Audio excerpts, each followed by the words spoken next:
let's try to find out for sure. Laura Rutledge down the field, standing by with the A&M head coach Kevin Sumlin. All right, thanks, Dave. And Coach, we saw Trevor Knight warming up. What is your plan at the quarterback position tonight? Well, he said he feels good. Doctors cleared him, so we're going to go with it. He's going to start. He's going to start. And then what's your plan after that if Trevor Knight couldn't stay in this entire game? Jake's fine too. So we got everybody. We're ready to roll. All right, thank you. Thanks. All right, Laura, thanks. And the head coach confirms it. A&M, as you said just a moment ago, Jesse, is a different team with Trevor. You see the energy, the enthusiasm, the bounce on the sidelines. They're a different team with him at quarterback. Dave, he was so amped up on the field pregame. I watched him. He was sprinting around. He was screaming, yelling. He was running routes, a wide receiver catching balls. You just know he wanted to play, this being senior night. You can see the juice and the energy he gives this Texas A&M sideline. Well, this has been the Nissan pregame rush. LSU wins the toss, and they elect to receive. So the Tigers want the ball, trying to bounce back from that unbelievable loss at home, where they came up a foot short against the Florida Gators last week. So here we go on Thanksgiving night. And the kickoff for A&M deep with Geaux in the end zone. Watches it go over his head. It's a touchback, and the Tigers offense will come out on the field without Leonard Fournette, but he's not the only one missing for LSU. Yeah, these aren't just guys. These are dudes and difference makers. Leonard Fournette's going to be the first running back taken in the NFL draft. Traven Durrell is one of the better deep threats in the SEC. Arden Key and Kendall Beckwith are first-team All-SEC caliber players, really the heart and soul in the middle of that LSU defense. Good news is, though, this is LSU. They always recruit extremely well. There are more players today in the NFL than any other college football program from LSU, so some backups are going to have to play, and they're going to have to deal with guys like Myles Garrett from Texas A&M. Yeah, now Myles Garrett has been so banged up all year. Last week he looked healthy, and he was a terror for A&M. So we'll see here this week against LSU. Big hole on first down for Geaux with the nice gain on the ground, and LSU, you figure, is going to need to do a lot of that tonight. Going to look at Danny Etling here. I've really been impressed watching him play. Transfer from Purdue, there where he had 12 starts, and he's a guy that I really think just operates in this offense. He's been decisive with the footballs, made good decisions, does a really good job moving around the pocket, and I like that he throws a very catchable ball, gives his receivers an opportunity to advance it, catch it easily. 19-yard gain on first down on the ground for the Tigers.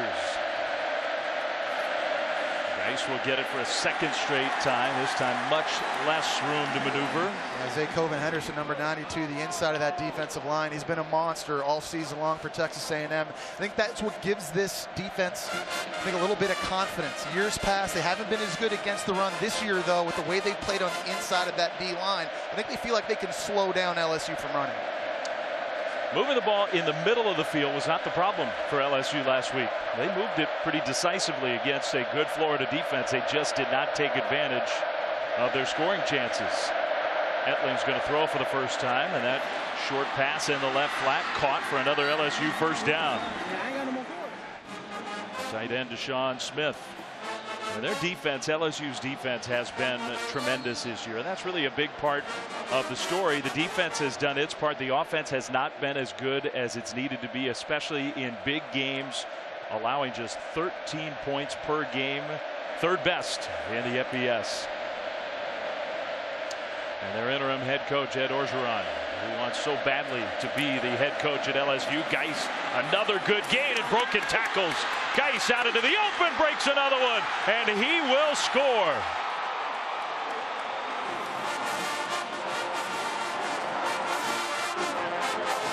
.45 yards with a bunch of broken tackles along the way for Darius Geaux. Darius Geaux just has this natural ability to make people miss. He's been a home run threat all season long. That's why he was averaging 8 yards a carry coming into this one. It is very, very rare that you can find running backs that are about 6 feet tall who can break tackles but also have that game-changing speed. That's why I said LSU, they've got two of them with Leonard Fournette and Darius Geaux. Nice to have depth at that position without Fournette. And an A&M player, that's Justin Evans, jumped right over the line before the ball was snapped.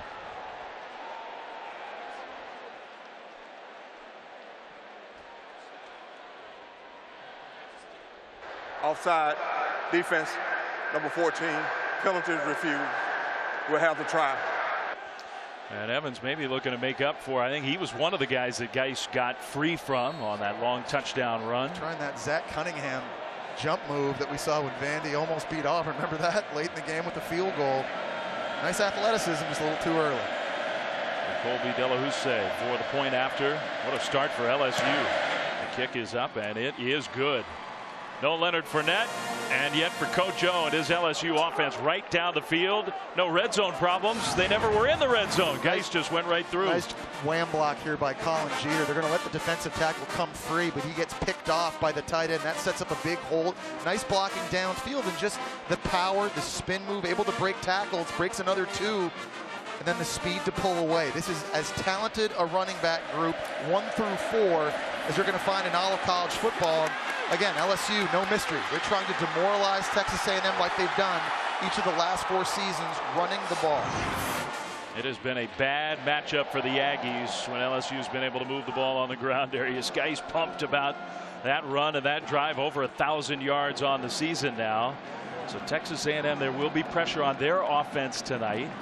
And we're going to find out. Kevin Sumlin told us Trevor Knight's going to start. We'll see. One thing to put the pads on to get out there and play. It's another thing to be 100% effective. When he got hurt against Mississippi State, the word was he will miss the rest of the regular season. We will not see him until the bowl game. So this is, I think this is a big surprise. Thanksgiving Day surprise for the team.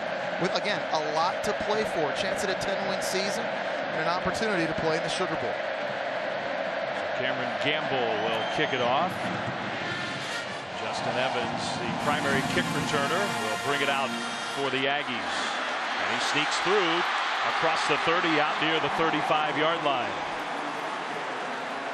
Well, and I bet you a lot of folks here don't even know that Trevor Knight's going to start this game. No, but they're certainly going to be happy when they see him jog out on the field. This guy brings a lot to the table for this offense. We talked about the leadership and the command of the offense, but the explosive run plays. You're going to see a lot of zone read looks tonight. Also very experienced. The Oklahoma transfer has played in a lot of big games. This is his 25th start. Now, his accuracy has been a little bit up and down this year on deep passes, and he's going to have an opportunity against this defense that loves to play man coverage to fit some of those throws in. He's got to be deadly accurate when he goes downtown. Keith Ford, the big power back for A&M, will start in the backfield for the Aggies. And he's going to get the ball. First carry of the game, and a nice gain across the 40 out to the 41. You know, talking about Trevor Knight, I'm curious just to see how close to 100% he is. I watched him in pregame warmups, and I never saw him really step into a throw and let it loose. He looks like kind of like a pitcher warming up. He was taking his time, taking a little bit off the ball. I'm curious to see once he starts letting it go here, throwing, how much velocity he really has with that AC sprain in his throwing shoulder. 2nd and 5. And he will hand the ball off to Ford once again, who gets tackled short of the first down. For a little more on Trevor Knight, let's go down to Laura. Well, Dave, Jesse's talking about the velocity that Trevor Knight could put on the ball. He told me the most pain occurs when he's throwing deep balls, and he really tries to make sure he's not forcing too much in warm-ups because he's trying to maintain as much strength as he can. He also has to keep his shoulder as warm as he possibly can throughout, guys. All right, good info. And right away, a 3rd down test against this super tough LSU defense without a couple of their top linebackers, their top pass rusher. This is where they miss Arden Key. He's one of the best 3rd down pass rushers in the entire country. Christian Kirk, big play guy for the Aggies in motion, and Knight will throw it for the first time. That was a nice delivery and caught by Speedy Doyle. That's an Aggies first down. Yeah, it looked like Speedy Doyle bobbled that a little bit. Interesting to take a look at this again, make sure he had complete continuous control all the way through the process. I think he did. I think he had complete control of that by the time the ball touched the ground. It's a good 3rd down conversion there, and that's got to help Trevor Knight's confidence. His first throw, convert that first. Nice job. Close to midfield. Kirk comes in motion again. And a play fake. They'll get the ball in the hands of Christian Kirk, who's got that great speed to turn it upfield. Yeah, they got to get him as many touches as they can. They're going to throw it conventionally to him down the field, but you're going to see him on jet sweeps, on bubble screens. He'll line up at running back. This guy is explosive, leads the SEC in receptions, and very difficult to tackle in the open field. Heads up, man, heads up. Just getting started here on Thanksgiving night. LSU went right down the field, scored a touchdown. Aggies trying to respond. shuffling along that defensive front. A play fake, and the pass rush comes quickly. Knight goes down. And it's Arden Key's replacement, Tayshawn Bauer, that supplied the pressure. He didn't get the sack, but he made the play. He's going to be working against Avery Genesee, the left tackle. Tayshawn Bauer, 6'6", 258 pounds, coming right here off the edge. Just good speed, forces Trevor Knight to step up, and it was Jamal Adams at safety able to clean up the mess. That's what we talk about. You know, you lose first-team All-SEC players, but you're LSU. I mean, you've got NFL dudes on the bench that people don't yet know about. And we will see a lot of the young players getting a chance to play some snaps tonight. It's 3rd and 9. A little short screen type pass and right to the feet of Ford, incomplete.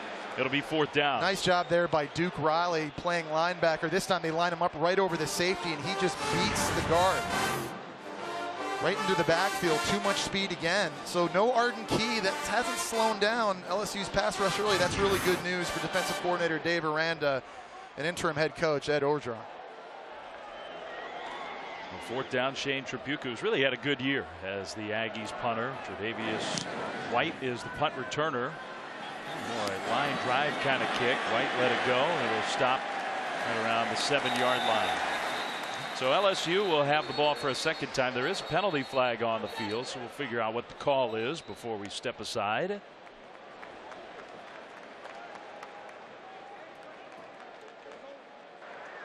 During the kick, holding. Receiving team number 41. Penalty is half the distance to the goal. 1st down. So it's not going to be good field position for the Tigers when we come back to College Station. I have a feeling they're going to give the ball to number 5 on the first drive. Geaux took the Tigers down into the end zone. LSU with the early Thanksgiving 7-0 lead.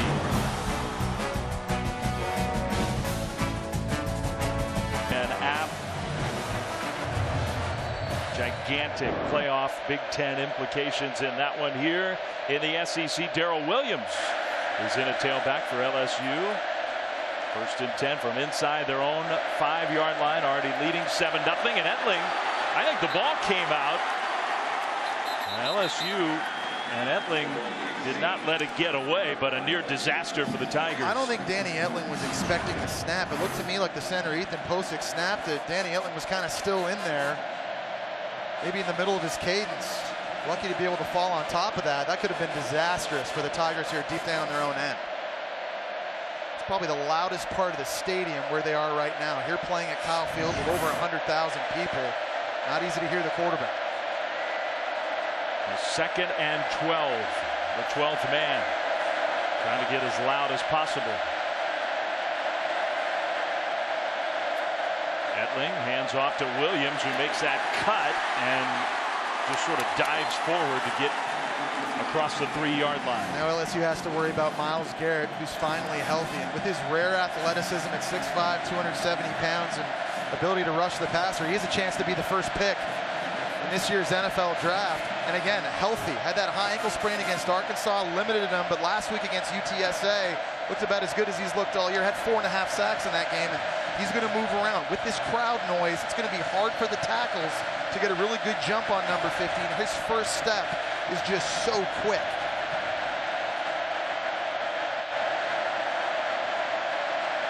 Third and 11, and they're going to pitch it to Williams, who will kind of pick his way forward out to the 10-yard line. Stop short of the first down. LSU is going to punt. I think that shows the respect that LSU offensive coordinator Steve Insminger has for Myles Garrett. Down in that area in an obvious passing situation, you're not going to risk a sack, maybe a sack fumble that results in a touchdown. So let's just run the ball, give our punter a little bit more room. Now the issue, though, you're kicking to one of the most dangerous punt returners in Christian Kirk, who's taken 5 to the house in his career. Well, you can make an argument that this guy's been the best punt returner in college football history by the numbers. He's only a sophomore. That one off the side of the foot, a low line drive kick. It'll take an LSU bounce and end up being a pretty good result, all things said, for LSU. Now there is a penalty flag on this one. Ball down just back inside the 45-yard line. I think if this is against LSU, A&M's going to ask him to punt again. It's an illegal formation, it looks like.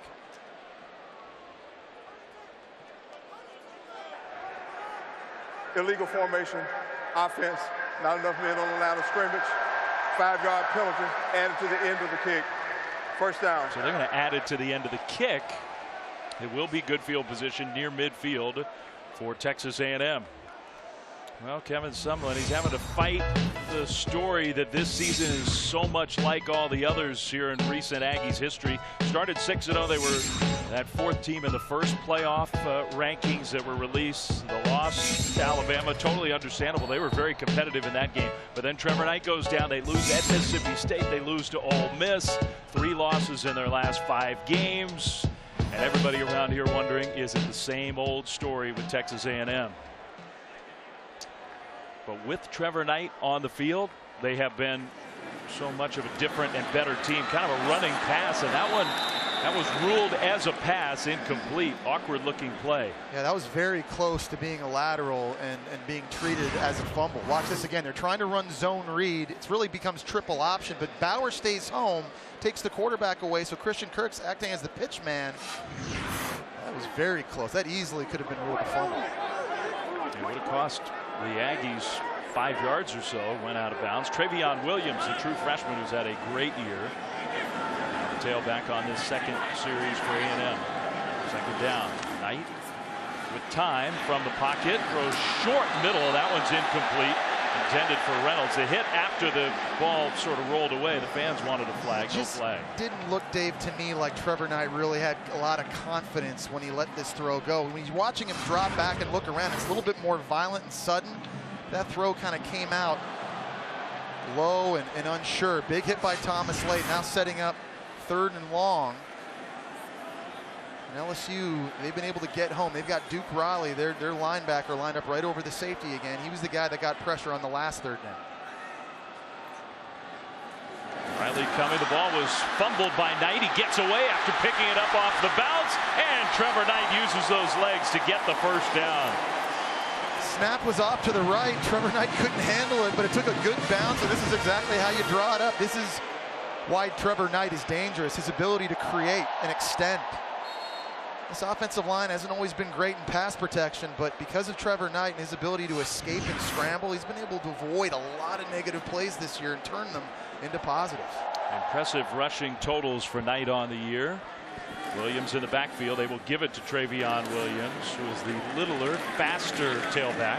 But what Texas A&M wants to do, they want to run the ball downhill at LSU. Because of their team speed on defense, you do not want to go east-west. I thought the Florida Gators last week did a really good job just lining up and running it right at LSU. Had some success. They were able to push them around a little bit up front, break some tackles in the second level of that defense. And without Kendall Beckwith in the lineup for LSU, running downhill, that's a good plan.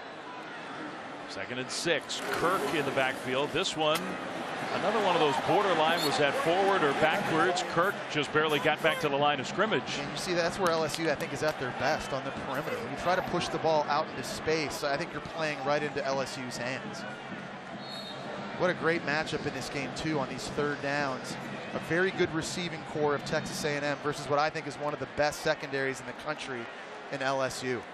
Guys that can play man-to-man coverage. They have ball skills, long arms. They can be physical. Trevor Knight's going to have to throw the football into small windows under duress.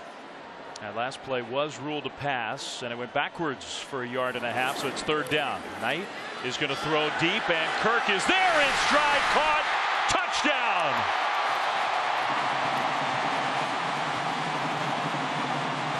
Shoulder looked pretty good for Trevor Knight on that one.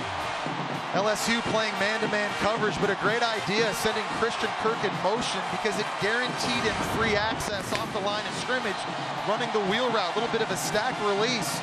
He's able to get up behind the safety, John Battle, on the wheel route, and there was probably the first test for Trevor Knight, having to throw the football down the field. Talked about how his deep accuracy this year has been a little bit up and down. Pinpoint accurate on that touchdown pass there. And that, you pointed it out, is a matchup that A&M will like.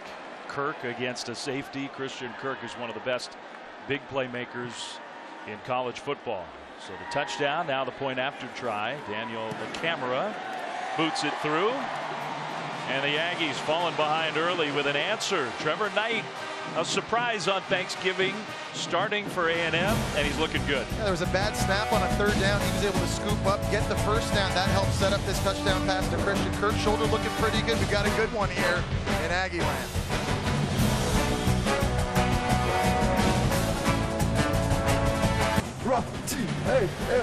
Nothing quite like the yell leaders in college football. Here at College Station on Thanksgiving. A little louder inside Kyle Field. Packed house, home of the 12th man. SEC regular season finale for these two.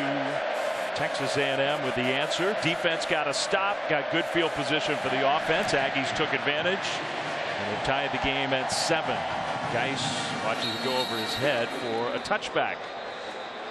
Well, LSU trying to play here on the road without so many of their top players, and the primary one, Leonard Fournette. Yeah, certainly Leonard Fournette's had a lot of big moments throughout his career. I think a lot of his biggest moments have come in this rivalry matchup, certainly the last 2 years. And 6'1", 235 pounds, you just don't find a lot of guys that have the ability to run between the tackles, run over people, but also possess that game-changing speed.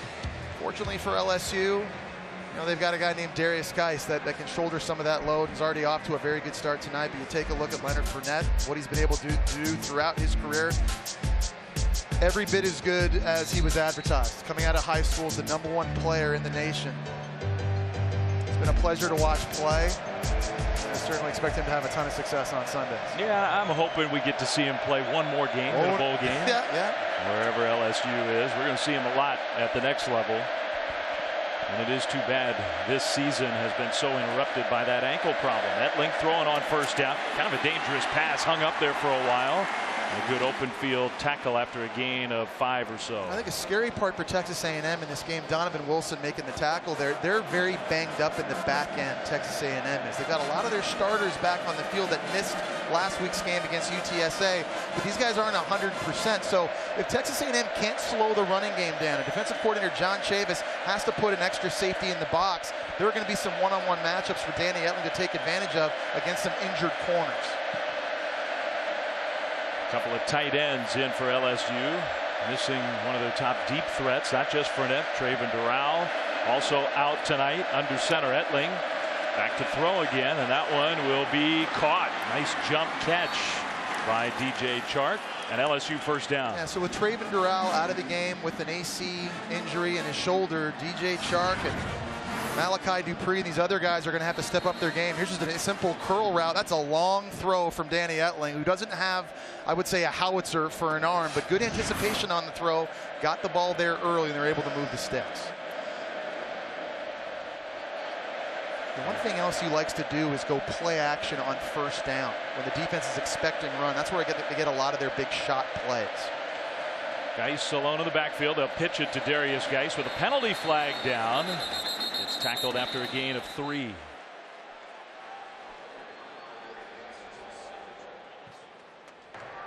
False start, offense.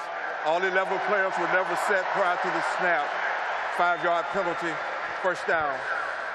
DJ Chark that time went in motion before all the offensive linemen got down in their 3-point stance, and that's why that penalty was called. Well, you never know if this is a primary reason why there have been so many injuries, but the schedule has been compacted. 3rd SEC game in the last 12 days for Coach O's LSU Tigers, coming off that tough physical game against Alabama.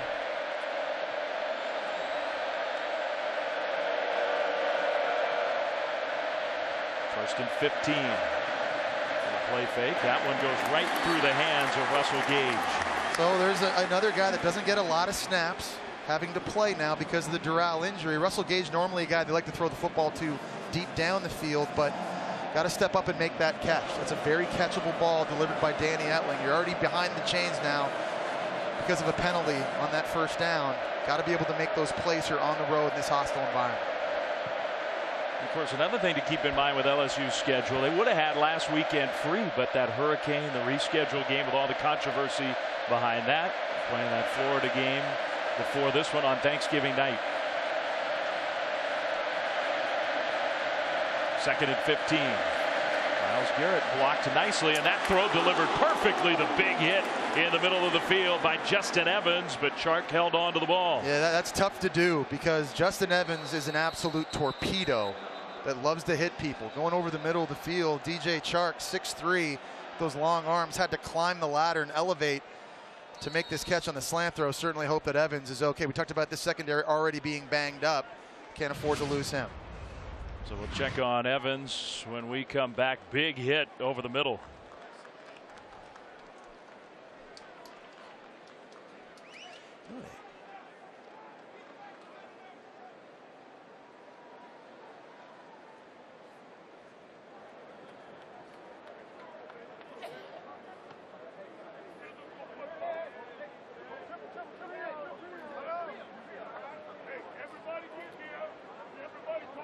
Handy say tomorrow or Saturday. ESPN College Football is part of ESPN's Rivalry Series presented by Jiffy Lube. So many great rivalries coming up tomorrow and Saturday. Tie game here in the SEC. A&M, LSU. It's 3rd and 2.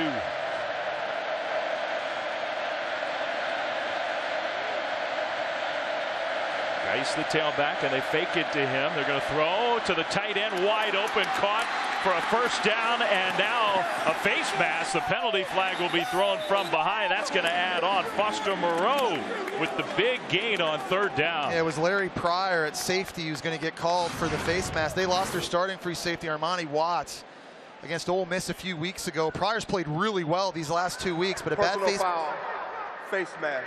Defense number 11. You see everybody biting on the play action. First down. Again, LSU lining up in a run-heavy set. Everyone playing downhill to stop Darius Geis. And LSU able to come up with the explosive play. A nice throw by Danny Etling. Oh, he picked the right tight end. Both of them were just totally wide open. Colin Jeter was there as well. So, with the 2 starting safeties at the moment out of the game, A&M's defense was a little confused.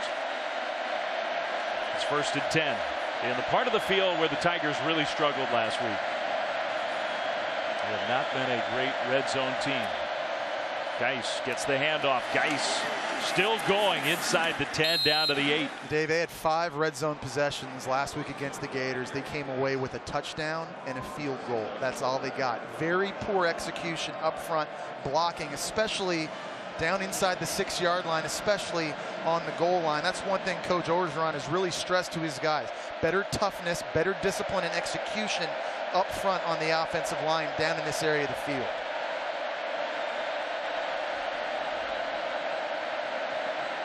Malachi Dupree, the receiver who comes in motion. They're going to throw to Dupree on that slant of the ball, comes out incomplete. Looked like a good play on the ball by Priest Willis. Yeah, the UCLA transfer. He's been dinged up a little bit here too. Missed their games against Mississippi State and Ole Miss, but he's got long arms. He's probably their best cover corner. This is a good throw here by Danny Etling. Nice anticipation, putting it right where his receiver Dupree can make the play, but a better job on the back end in coverage by Willis, now setting up 3rd and long. It's not 3rd and goal. They can get a first down at the 2.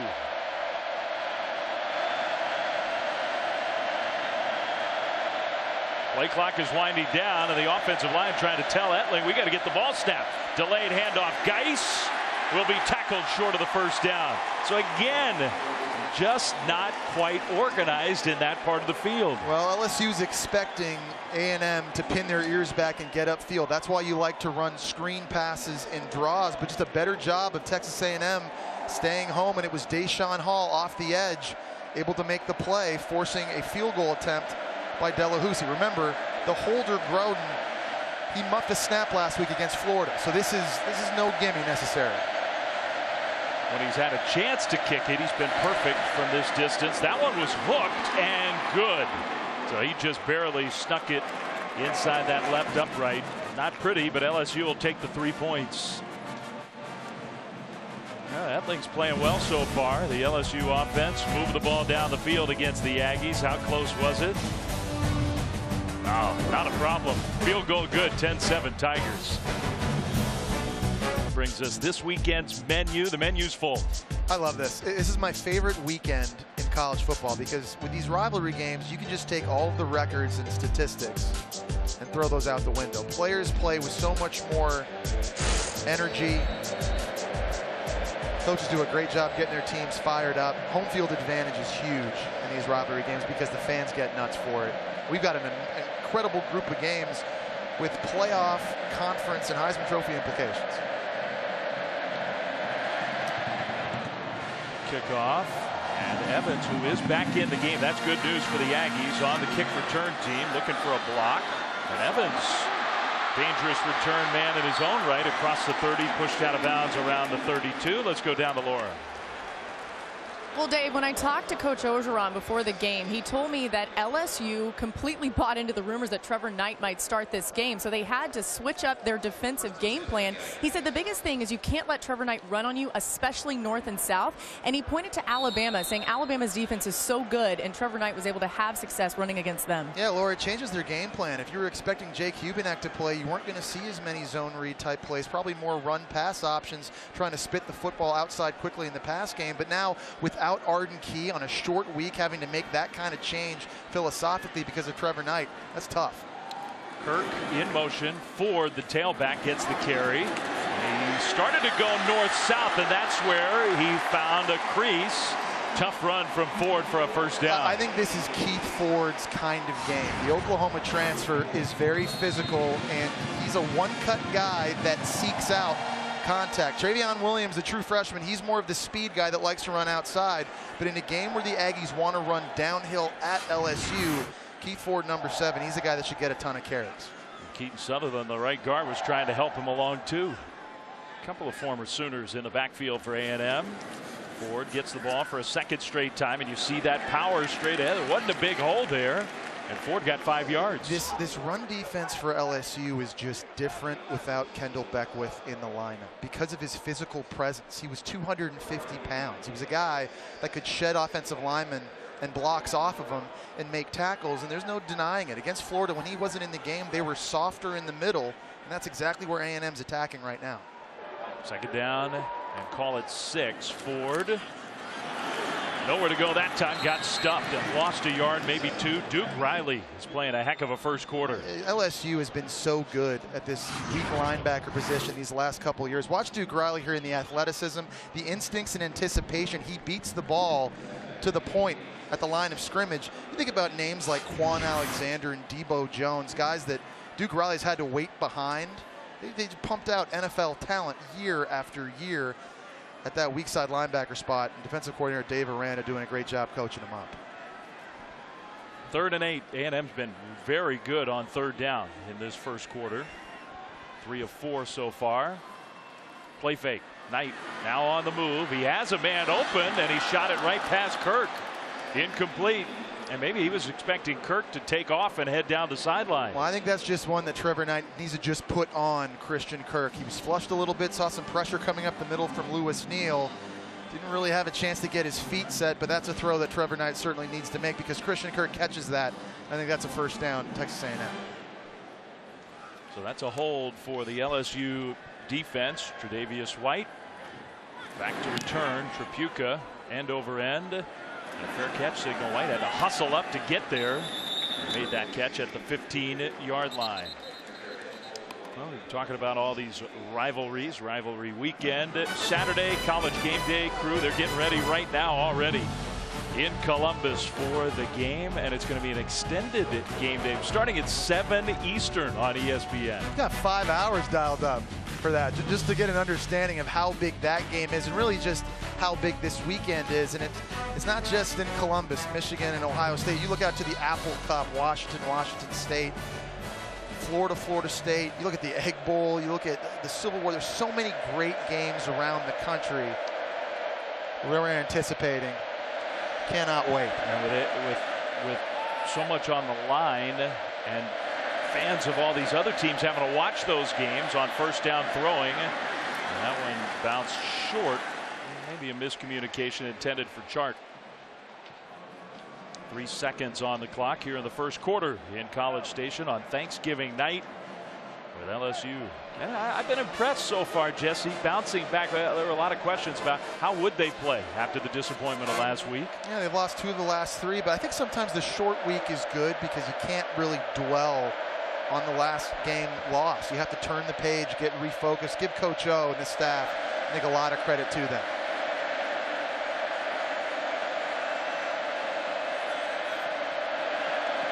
Geis, the tailback. They'll give it to Geis.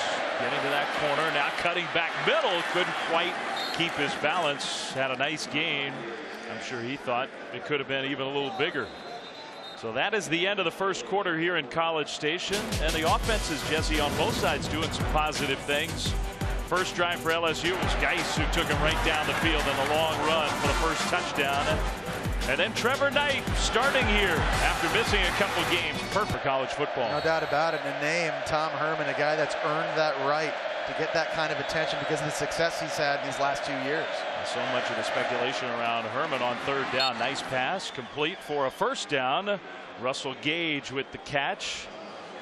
You see Joe Aleva, the AD of LSU, right there. You know, you think about Tom Herman and what he's done, the impact he's had at Houston, making that team nationally relevant, taking them to a New Year's Six bowl game last year. Obviously, with some big wins this season against Oklahoma and Louisville. I think another reason why that's a great fit, though, is because of his offensive prowess. No matter where he's been, at Rice, Iowa State, Ohio State, certainly at Houston, that's been the issue at LSU here for years. Geis with the big hole and spinning forward, still not going down. That'll be an LSU first down. There he is, Geis, with a nice tough run for the Tigers. The point that I was making about Tom Herman also is so much of the speculation about him has been focused in on Texas. So I do think that news will come as a surprise to a lot of Longhorn fans who are assuming that they're going to have a coaching change. That's not official yet. But also, it's a domino if it happens that falls that potentially sets up other dominoes to fall too. If in fact big programs like Texas, Oregon, Notre Dame, potentially if those head coaching vacancies open, what happens next? Etling throwing the ball on first down. He's got a receiver open, caught into Texas A&M territory. So the pass complete for a nice gain. That is D. Anderson. Yeah, he's a guy that's been getting a lot more playing time here in recent weeks. He's kind of a physical specimen at 6'5", 200 pounds, big body. And Danny Etling's been attacking the perimeter of the field in this game so far. He's allowing these tall receivers running these 12-yard, 15-yard curl and comeback routes against single coverage, and they've had success off of the play action. Good balance for the LSU offense so far. First down, another carry for Geis, and another big hole with the official kind of in the way, and it didn't stop Geis, who's still going, finally tripped up at about the 21. He's just got tremendous feet in the ability to cut laterally. He's got a great jump cut move. This play starts to the right. There's great movement up front by the LSU offensive line, and then the patience and vision to see the cutback. And those legs get churned. People just can't seem to get number 5 down on the ground. Leonard Fournette used to try and run through people. This guy prefers to run around you. Walt Hill, the umpire, a little too close for comfort there. Last 4 plays for LSU, 4 first downs. Geis straight ahead inside the 20. We're starting to see these safeties from Texas A&M. They're creeping up closer and closer to the line of scrimmage to try and add bodies to tackle Darius Geis and these LSU running backs. What that's going to do is start opening up play action shot opportunities down the middle of the field into the post area for Danny Etling to take advantage of. We're just a couple minutes into the second quarter. Geis already up to 111 yards on the ground. Dupree in motion. And Geis gets the carry. Close, but I think stopped a little bit short of the first down. But it's a nice bounce back game too for Darius Geis. We talked about the red zone and goal line issues that LSU had last week against Florida. He had a fumble down in the red zone, then ran the wrong way on the final play of the game on 4th down on that last stop by the Gators. So he was certainly a guy you knew that wanted to get back on the field and make amends for that. Without Leonard Fournette and Darius Geis already off to a very fast start. 3rd and 1. The fullback J.D. Moore in front of Geis. 2 tight ends. And they give it to the fullback who fumbles the ball. It's on the ground at the 15. Another red zone mistake for LSU. It just keeps happening. Man, this is something they've been doing a lot more recently. The fullback dive to J.D. Moore, just not a clean exchange on the handoff between he and quarterback Danny Etling. That's twice now we've seen the ball on the ground. We see a bad snap earlier in the first quarter down in their own end. And now another miscue, 2 red zone trips, not been able to come away with a touchdown just yet. Delahousse sets up for the field goal try, 32-yard attempt. It is good. Well, you wonder if LSU second guesses themselves. Why not just give it to number 5 again? He's been gashing the Aggies. Instead, the sloppy exchange to the fullback forced the field goal try. It's 13-7 Tigers. Apparently a deal is in place, not signed, but they've zeroed in on the Houston head coach as their next head coach, and we could have some news as early as Saturday to make that official. That's what we're hearing. Ed Orgeron, who has been so passionate and so frank about his desire to be the permanent head coach. Christian Kirk, not Justin Evans, back to take the kickoff, and Kirk ran into his own man at the 15. It goes down. And I will say this, it is sobering to think that lives can change with the difference of a half a second, a half a yard. The play at Auburn, after which Les Miles was let go. Touchdown, didn't stand. They didn't get the play off in time. And they make the change with their head coach, their longtime head coach, let go. And then last week, the missed assignment, 4th down and goal. You don't get in the end zone, you lose to Florida. Your hopes of going to the Sugar Bowl go away. And who knows, but perhaps that's sealing the fate and making the decision that they were going to look outside for a new head coach. Those plays so impactful in the trajectory of this LSU program. Well, I'm a big fan of Coach O, and I was always hopeful that he was going to get a serious look here at LSU. People like to focus on what he's not. He's not the most eloquent, poetic speaker on the podium. I get it.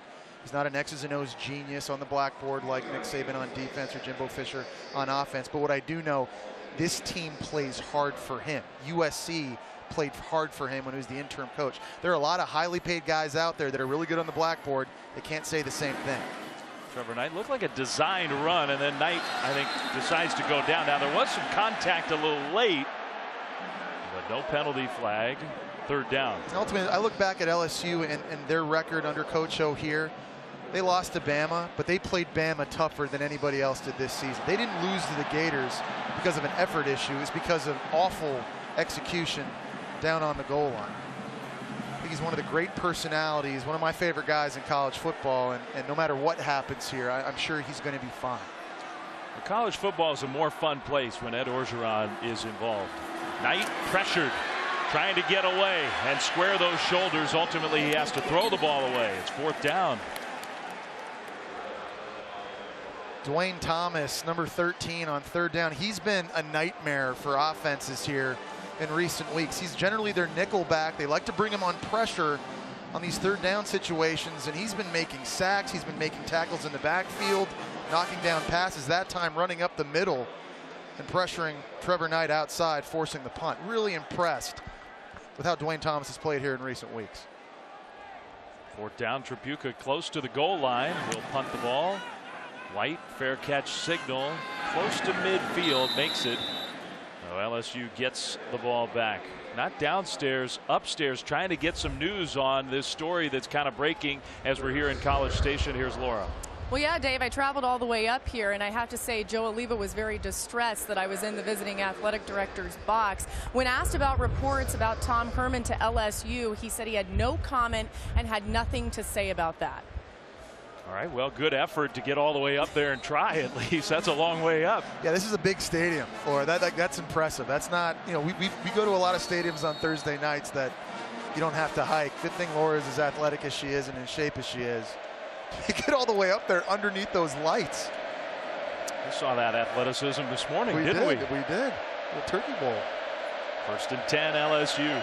So Laura will continue to try to track down some more information. Screen tight pass to the fullback, who's breaking tackles himself. Yeah, J.D. Moore, some tough running, gain of 8. Yeah, you know, I like since Steve Ensminger took over play calling duties for LSU, play action passes and quick throws to fullbacks and tight ends and getting them more involved in the game plan. That's really paid off well for LSU. And J.D. Moore, this fullback, you see Ensminger right there, was coaching tight ends before Les Miles was fired. He's done a good job just finding ways to get other people outside of just the wide receivers involved in the passing game. So many ties between these programs. Steve, who was here at A&M many years ago, John Chavis, longtime LSU defensive coordinator, Now the coordinator for the Aggies, Geaux, and finally some penetration of the backfield for Texas A&M. Yeah, that's Dalen Mack who got into the backfield, but it was Myles Garrett also being able to split a double team and force the football back into where Mack was. Myles Garrett just so explosive coming off the ball, splits the tight end and tackle, forced Darius Geaux to move the other way. Big time tackle for loss. Now setting up less manageable third down situation. So far, that was an impactful play, but so far, Myles Garrett has not overwhelmed this LSU offensive front. Play clock winding down. They get the play snapped. Etling across the middle, wide open. First down, LSU.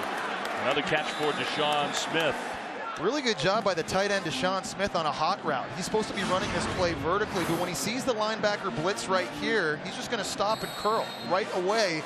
Whenever that blitzer comes. Good job by the tight end and quarterback being on the same page on a critical third down play.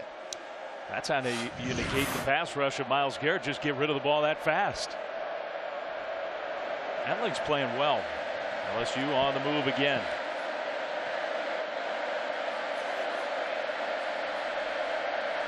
Garrett standing up for this first down play. Geaux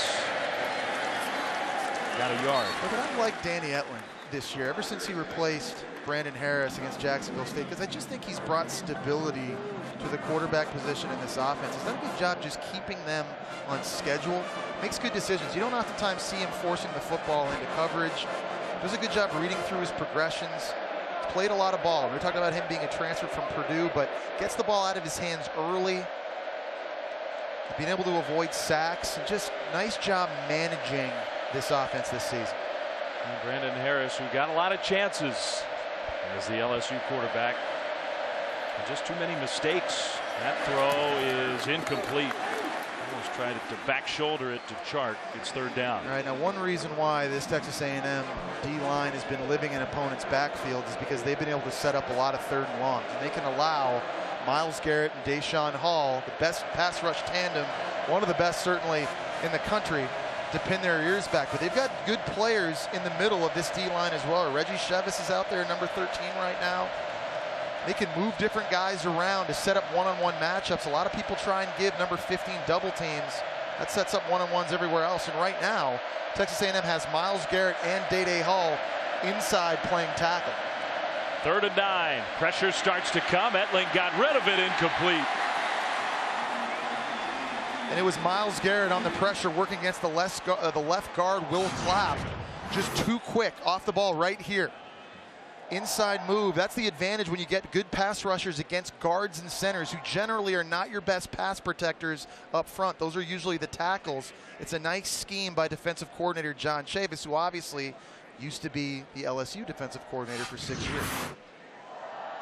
It's 4th and 9. I think LSU's going to take a penalty and back up, give their punter a little extra room. It's a part of the field where, you know, the Tigers would be tempted to go for it on 4th down, but 4th and 9, that's not going to be to the decision. Now, against this pass rush especially, I agree with that decision.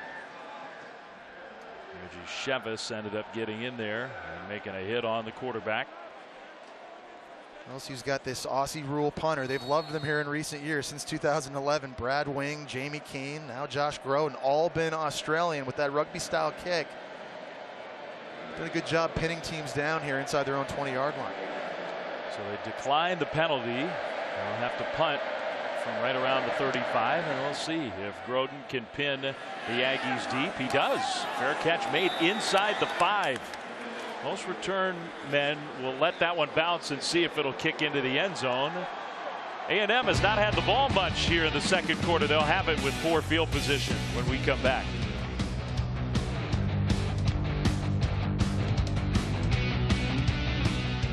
Fans come out, great tailgates, friendly people, great fans here in Aggieland. A&M brings in some big boys here, pinned deep on 1st down. Keith Ford, nice run out to the 10. They have one of those guys they're bringing in as an extra offensive tackle, and Coda Martin. He's 305 pounds. He's wearing number 83. It's a tight end eligible number. One thing offensive coordinator Noel Mazzoni has done here in recent weeks, get the extra O-lineman out there. You get more beef to run downhill at LSU. Just over 6 minutes to go until halftime. Another handoff to Ford. He does do a good job of lowering those shoulder pads and kind of sneaking through. There wasn't a huge hole there, but he gets the first down. Very good patient running and a nice job by Ford, just staying low to the ground, keeping the legs churning. Now, this LSU defensive line, you know, I hadn't seen them get moved all year like I saw last week against Florida. I think that embarrassed them. I think they felt like they got pushed around and run over a little bit. You know that they were motivated to come out here and put a stop to that.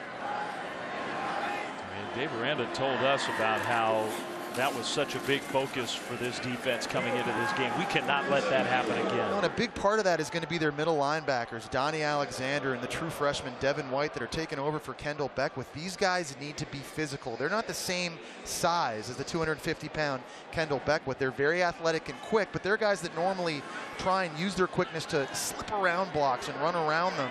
But they need to be aggressive, play with instincts, play downhill, and get to the point of attack for Dave Aranda. One of the best defensive coaches in the country. He's got a lot of talent to work with as well. That one right there, Speedy Noyle dropped it. Incomplete. That would have been a first down. And that's one Speedy Noyle has to come up with. Now, he's motivated to go in this game. He's from New Orleans. Grew up, obviously, watching a lot of LSU Tiger football. Had his best game, I think, of his college career last time Texas A&M played here at Kyle Field against Ole Miss. He is super talented. He can run, can jump 45 inches. They have to respect him. He's going to have to come up with catches like that to avoid third and long scenarios like this. Yeah, you got to do the simple stuff. And that was a good pass from Knight. Should have been a first down. Whistles, and Aggies are going to use a timeout. So we'll step aside briefly and come back for 3rd and 8, 13-7 LSU.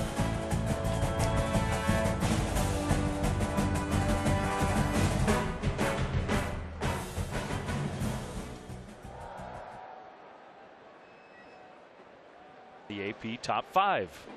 I'll give you a moment to think about that one. I mean, it's Michigan, Ohio State weekend, so I think I'd go there. There have been some good ones, though. I mean, you think about like Notre Dame, SC, USC, Florida State. Some other choices out there. No doubt. Alabama, Auburn. 3rd and 8 for the Aggies. 5:07 to go, second quarter. Pass rush starts to come. That throw is hauled in. What a catch, one-handed from Josh Reynolds for a first down. Wow, Josh Reynolds running the speed out, and this is badly thrown behind him. Very lucky Dante Jackson doesn't pick this up. Josh Reynolds at 6'4" with the long arms, using the left hand to just scoop that in. What a play on 3rd down to move the sticks, stay on the field. Well, they had the drop by Noyle. That would have been a first down. Then the tremendous catch by Reynolds. That's his first catch. They got to get him involved. Ford straight ahead to the 30. Yeah, I agree. They do have to get number 11 going in Josh Reynolds. He's one of the best deep threats in the SEC. And at 6'4", he has the ability to high point the football, jump up over top of someone, and dunk on them. He's got great hands, as you just saw, and he's on fire right now. He's got a touchdown in 6 straight games, and he's a guy they like to go deep down the field to. Right now, it looks like they're matching him up with Tre'Davious White, number 18 of LSU. That's one of the better corners, cover corners in the entire country. Kirk in motion out towards Reynolds, and they're going to swing it to Kirk. Kind of a low fastball. The tackle in the open field right away from Jamal Adams. Jamal Adams, I think, is a first-round safety because he can do everything. He's complete. He can run, he can tackle, he can cover, and very aggressive. There's no hesitation. Attacks the football. And you can see Todd McShay, Mel Kiper, they agree. He is a special talent at that safety position. From Texas, he's ready to roll. Louisville, Texas. Came out the number 2 safety in high school. Every bit as good as advertised. Has lived up to it. So another 3rd down for the Aggies and another 3rd and long. They've had a lot of these. Knight all alone in the backfield. 4-man rush. That throw right there and dropped again. This time it's Reynolds. We saw Speedy Noyle with a drop earlier. This is an excellent throw by Trevor Knight. It's funny, Josh Reynolds makes the difficult catch on 3rd down. But this one, Trevor Knight, it's going to hit him right in the middle of the face mask. It's a really good route by Josh Reynolds. You got to secure that. They had the matchup they wanted. He was working against the true freshman cornerback, Savion Smith. His wide receivers, they need to get more sure-handed, help out their quarterback. Big time. That was 2 real sloppy plays, and that stalls the drive. Another fair catch at the 30. LSU will have the ball with 3:20 to go and all 3 of their timeouts. We'll be back on Thanksgiving night here in College Station. They know how to do Thanksgiving here. 13-7 LSU.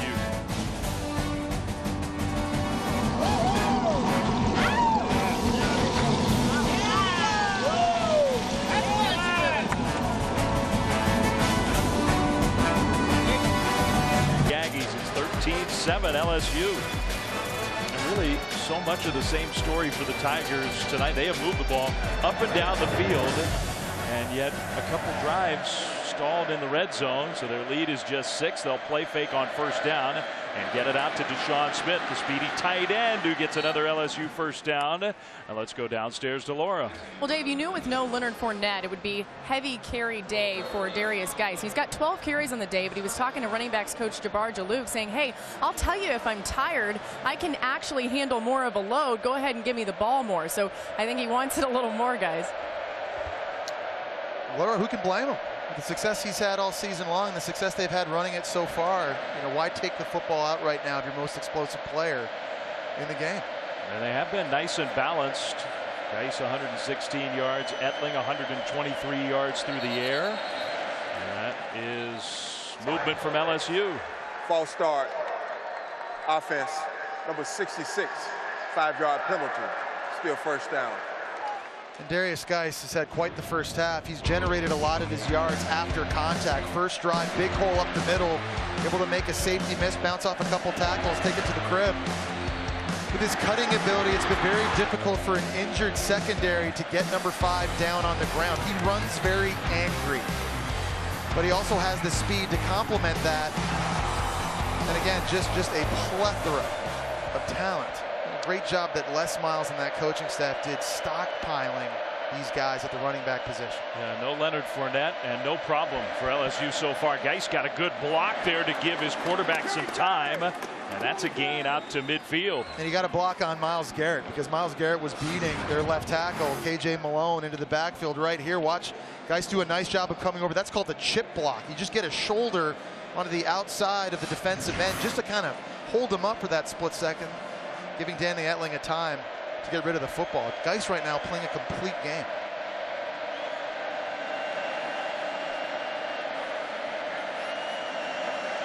Second and 2, LSU.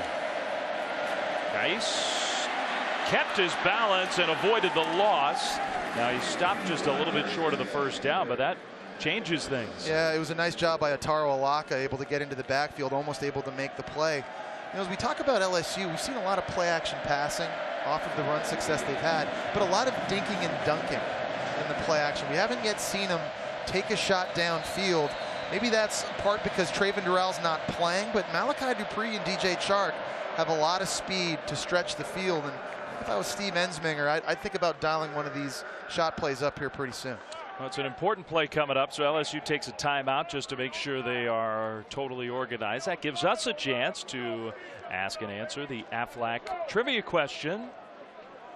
So why don't we do that? Let's wait for the duck. Which teams have played the most in history when both were ranked in the AP Top 5? And the answer is yeah. And it's always such a great game too, because not only does this, like this one this year, right? Big Ten implications, playoff implications, but even Heisman Trophy implications. I think back to the returns by Desmond Howard, Charles Woodson, what that meant to their chances. Jabril Peppers has an outstanding opportunity this weekend to really make a statement with respect to that as well. Noon Eastern Saturday after the 5-hour game day to get you ready in Columbus on ABC. Don't miss it. Biggest game of the year, I think, in college football, with Big Ten implications, playoff implications, so huge for teams like Washington in the Pac-12, like Oklahoma and Oklahoma State in the Big 12. Etling under center on 3rd and 1 out of the timeout. Now the play clock is all the way down to 3, down to 2. He's going to sneak it. And this will depend on the spot. I don't think he got there. You know, I don't like the idea of sneaking and fullback diving when you have Darius Geis behind you. I don't get it. You call a timeout, then you're late getting to the line. You have to rush the snap, and you don't give it to your best player. He was short. They're going to stop the clock and measure. I think LSU's been nice and creative in their offensive play calling so far in this game. That one I don't get. Watch, say, Coven Henderson nose guard right here. Watch him blow up the center, Ethan Posick. Gets underneath him. Posick's 6'7". He's a tall dude. But because Henderson was able to get lower and use leverage, it stood up the center, and that killed all of Danny Etling's momentum going forward. They stopped them. Yeah, definitely short. And LSU just across midfield. Are they willing to take a chance and go for it?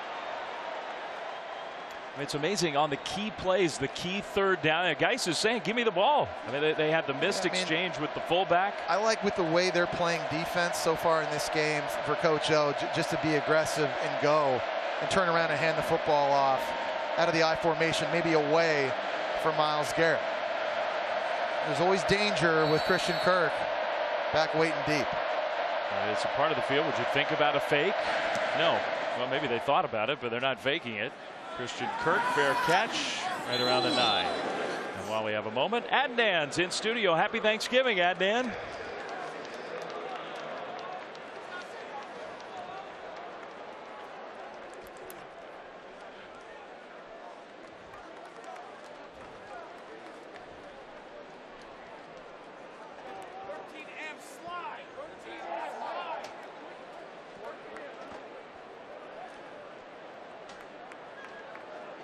You know, Adnan and I, we get to double dip. That's true. As Canadians, we have Thanksgiving back home in October, and then we get to kind of double dip here late in November. Yeah, and why wouldn't you? Like, why would you pass up a chance to have 2 of them? You can't. No, it's like one of the great eating days. I love food. One of the great eating days of the year. You get 2 of them.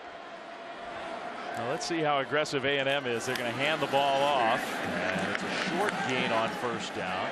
With the clock moving, Aggies have 2 timeouts. You wonder if LSU with 2 timeouts in their back pocket, if they'd want to start using those and see if they can get Danny Etling maybe one more try. Remember, LSU received the ball first, so an opportunity here, time slipping away for Coach O, maybe to generate some more points before going in at halftime. Well, the total yardage totally lopsided in favor of LSU. The score is not so. Both teams appear to be willing to be very conservative. Williams once again. He's got the ability to take one a long way. He got stopped across the first down mark. Now the ball comes out and there was no whistle blown. And was there a whistle blown? The officials are saying touchdown. I think Devin White stripped this football before Travion Williams hit the ground. Devin White, we talked about the true freshman middle linebacker taking over for Kendall Beckwith. He rips that out before Travion Williams comes down. Wow. Watch this again. This is an unbelievable play. Forget calling timeouts to get the ball back for your offense when you're going to create opportunities like this on D. Watch the right hand on the ball, rips it out well before Travion Williams is down. Now, I think White is down himself. He is. So I think the officials were confused, and they are going to review it. And this touchdown's going to be coming back. But to your point, the turnover's going to stand. Yeah, and I like the fact that the referees let the play finish itself out, because this is why you can always go back. You could review it again and then spot the ball if, in fact, the defensive player was down. There's so many other times they blow the whistle early. The defender's not yet down. They go score a touchdown. But you can't make it right. What a play by Devin White. We've seen some guys tonight for LSU on defense. No Arden Key. They've been able to get a pass rush. Tayshawn Bowers played well. No Kendall Beckwith. The true freshman Devin White, who this coaching staff is really high on, making a huge takeaway here deep in Texas A&M territory. The freshman from Spring Hill, Louisiana. He's got a After chance review, to be a good one. The ruling was that the ball carrier fumbled the football. However, the football was recovered by the defense while on the ground at the 20-yard line. The ball will be placed at the 20-yard line. Please reset the game clock. 43 seconds.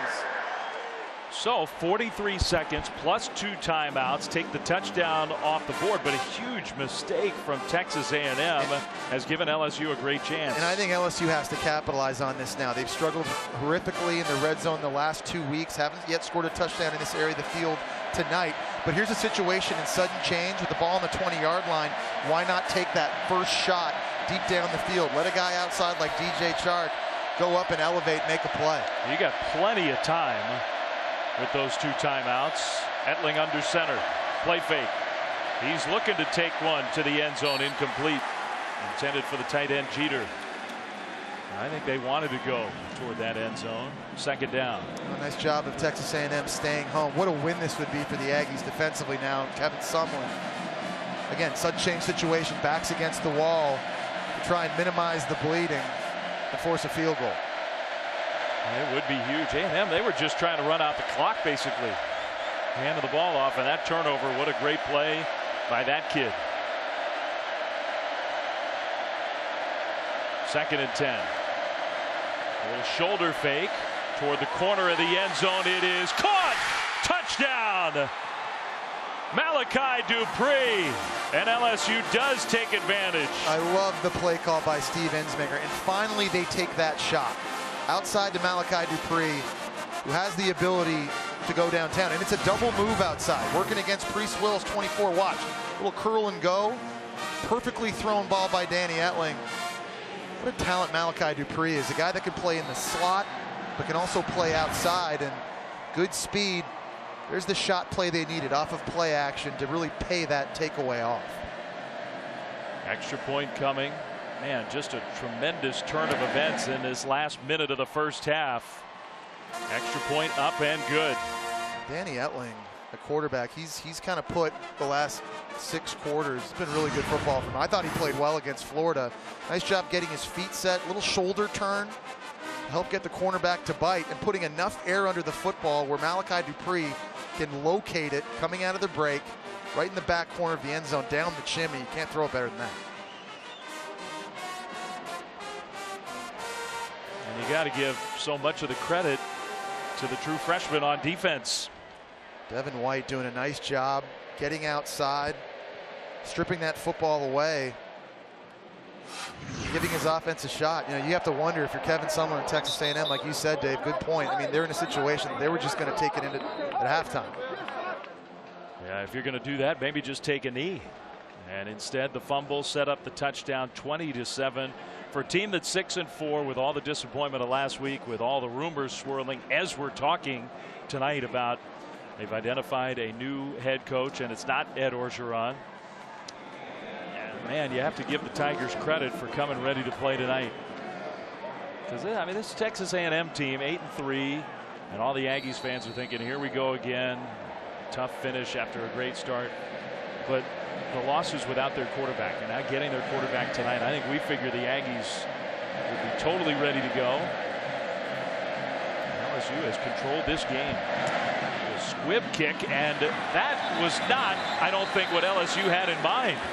And that gives A&M a much better shot to use if Orgeron's not happy. That is not what was supposed to happen. Well, they've had big issues on special teams now in their last 2 games. The muffed hold on the field goal. There was a fumble on a kickoff return last week against Florida, and now this. And you're kicking it right at the up man for Texas A&M. Good job by him. Falling on that football. That's not easy to do, but you're right. You've got now a quarterback who's mobile, who's got a ton of arm strength to stretch the field. And maybe now an opportunity for Texas A&M to steal some points back. You're right around midfield with 2 timeouts and 30. You got to take a shot. You got to take a chance. Try to get some points. From the shotgun, Knight will scramble. Scramble still looking to throw. Knocked down, incomplete. Donnie Alexander, the other inside linebacker, replacing Kendall Beckwith. The 2 backups here making big plays on consecutive snaps. Coming off of coverage and obviously reading the eyes and the arm of Trevor Knight. And the athleticism, God, he was in the air forever. Able to bat that ball down. So Alexander makes a big play. The coverage excellent against all these weapons that A&M has. LSU's showing man-to-man look, so they're being aggressive in the back end. So pressure starts to come. That throw for Reynolds knocked away.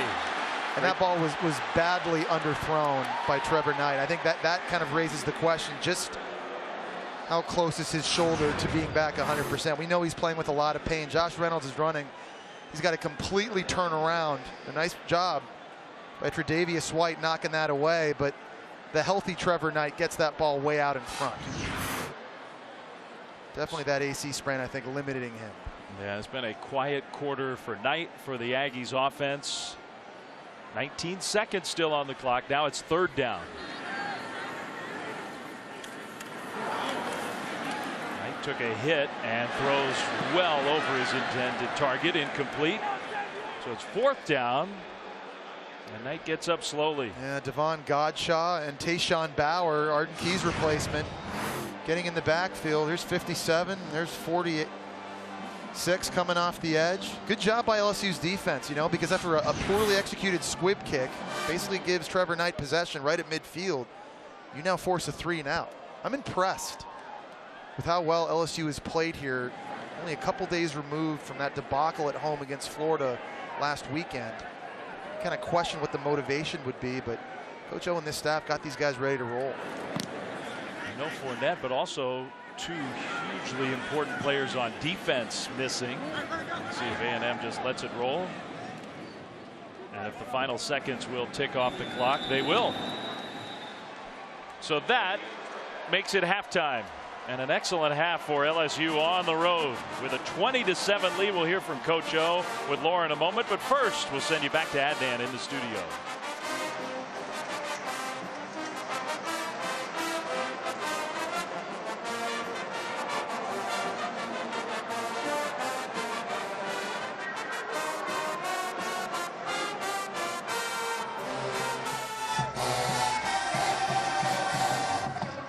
Thanks, Coach. You were concerned with how Trevor Knight could change this game. How has your defense handled him so far? They're doing a good job. He beat us on a couple of third downs. He's an excellent player. We've got to keep on playing.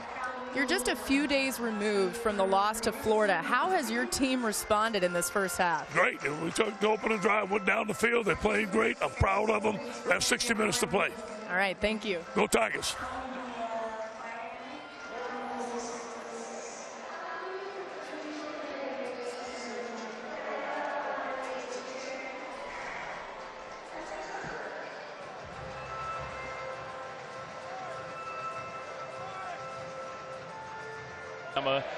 Goes to the playoff, which is maybe not 100% certainty, but close to it.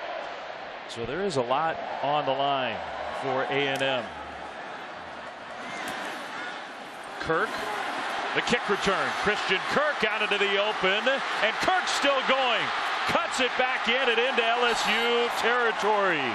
So that's a nice start for the Aggies out of the locker room.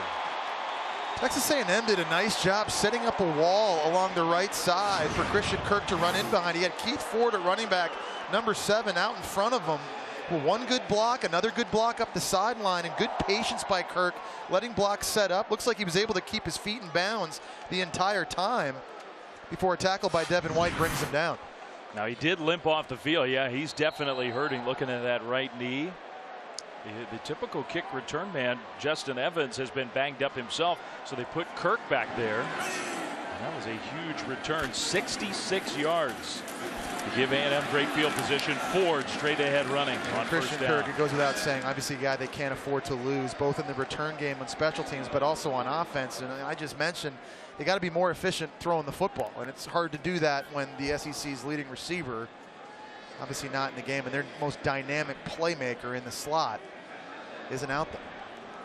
So 2nd and 4. I mean, people are still getting back into their seats here as we start the second half, and A&M's got a chance to feel a whole lot better about things. Williams gets the carry. He had the very costly fumble right near the end of the first half. It's a hard LSU defense to run against because of the size of this D-line. They are big and athletic. They can eat up blocks, which allows linebackers like Duke Riley and Kendall Beckwith up until last week and Jamal Adams to kind of clean that up. LSU also has a lot of depth. They can rotate a lot of fresh bodies in to keep themselves fresh and rolling. You see 115 yards they were only giving up on the season. I thought there might have been some movement, and there was. Wow. On 3rd down and about a yard, somebody moved early. It was the extra offensive lineman, Coda Martin. False start. Offense, number 83. 5-yard penalty. Still 3rd down. Yeah, Texas A&M's coming out here in the second half, getting back to what they were doing at the beginning and trying to run downhill. They've got the extra offensive lineman now lined up in that H-back set, but just a little flinch. And this can't happen for Texas A&M. Remember, they had great field position at midfield after the botched squib kick came away with a 3 and out. And after that great return by Christian Kirk, they've got to pay that off here. And that's huge. That is such a damaging penalty. Knight on 3rd and much longer. Downfield, it is a jump ball and incomplete. Reynolds came down with the ball, but he was driven out of bounds, so no catch. Yeah, Reynolds was about 3 yards inbounds when Savion Smith and the safety John Battle make contact with them. Nothing came down inbounds. Nothing touched the pylon. Nothing. Good speed and closing ability by LSU on the outside. That was a good throw by Trevor Knight to give his receiver Josh Reynolds an opportunity to give the secondary of LSU a lot of credit. Now setting up a bomb attempt, field goal for Daniel LaCamera. Yeah, this would be his longest of the year, 49 yards. It'll be his career long if he kicks it through. Aggies are desperate for points. Good snap and hold, and this kick is right down the middle. So I don't think that's what A&M was hoping for, but at the very least they turned that kick return into 3 points. Yeah, and a way to generate some momentum here coming out of the tunnel at halftime, something positive. Now you let your defense and a healthy Myles Garrett take the field. Try and get the ball back quickly. Be a big help, obviously, if they can get number 3, Christian Kirk, back out there for this offense. Yeah, no kidding. Well, here we are at the end of the regular season on both sides. LSU looking for their 7th win. Their hopes were significantly higher. It's been a tumultuous season for the Tigers. Same old story. No consistency, no continuity, no creativity, and a lot of people are tired of it. This program needed a change, so it's my pleasure to give you right now our head coach, Ed Ogeron. I think they're better than they were playing in the games that they lost. Well, those 2 plays at Auburn, at home against Florida, which have gone such a long way towards determining the arc of the season for the Tigers, and then all the stories tonight. We're hearing all kinds of different stuff centered around Houston's excellent young head coach Tom Herman. Is he the man for LSU? Is there a deal? Is there not a deal? There's no indication that there's any formal agreement yet, but it seems like the Tigers have honed in on Tom Herman. And they're going to try to get something done, and all that hovering above the proceedings tonight, where LSU, in spite of all of it, has played very well. They lead by 10, and they'll get the ball for the first time in the second half.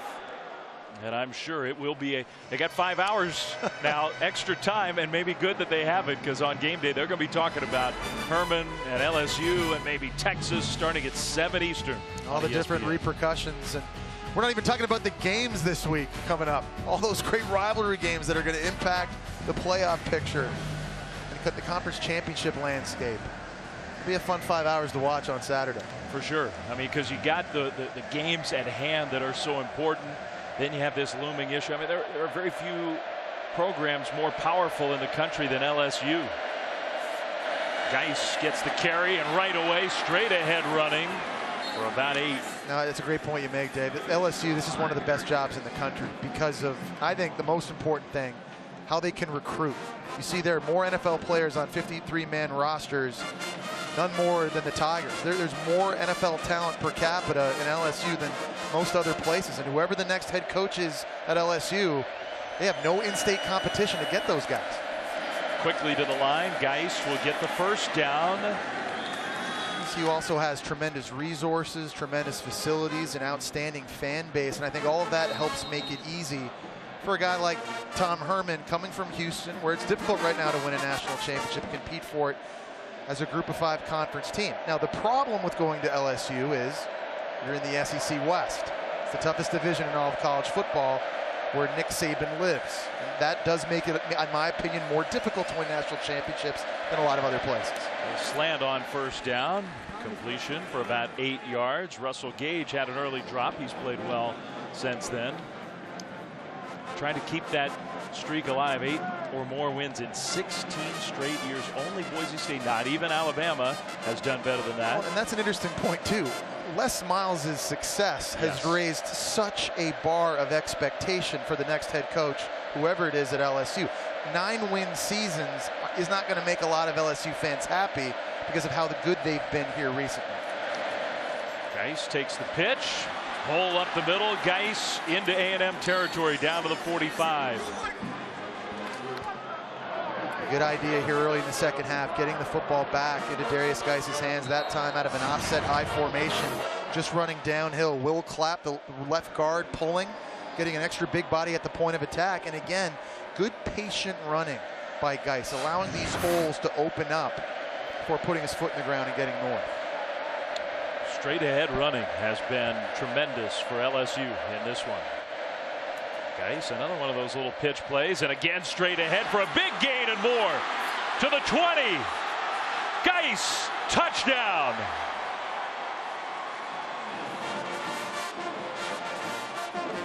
His second long touchdown run of this game, 45 yards, and John Chavis can't believe it. And fantastic movement off the ball. They got a great block by their right tackle, Toby Weatherby. Watch 66 right here get Hardrick Walker and just push him back in the second level.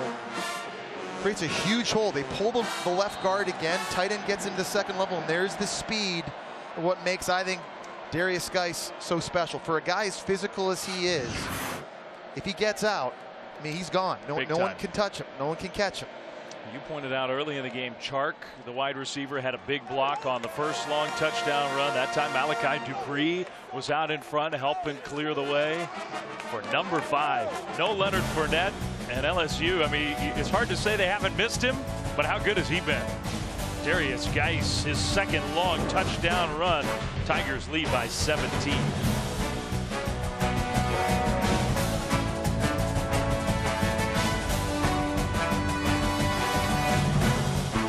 Depot, Myles Garrett, Tre'Davious White, Trevor Knight up for some big college football awards. Kendall Beckwith, he's a finalist for the Butkus Award as the nation's outstanding linebacker. Obviously not playing tonight because of injury. And a botched kick return. Ball on the ground. Did A&M avoid disaster? They did. Keith Ford and Travion Williams couldn't decide who was going to field this. See kind of Keith Ford, he's off to the side, and then Travion Williams kind of runs up. Ball comes loose. And after the collision there by Nacho, the ball popped out again, and it was kind of a heads-up play by Travion Williams, a true freshman, who fumbled at the end of the first half, dive back in there and try and get hold of it. Well, just barely. Keith Ford held on to the ball. I mean, A&M, there's so much time left in this game. You don't want to say that could have done him in. Watch this. Watch as Williams kind of jumps on it there. The ball's out again. He kind of reaches out, grabs for it, and then Keith Ford dives in. And then it's just a scrum.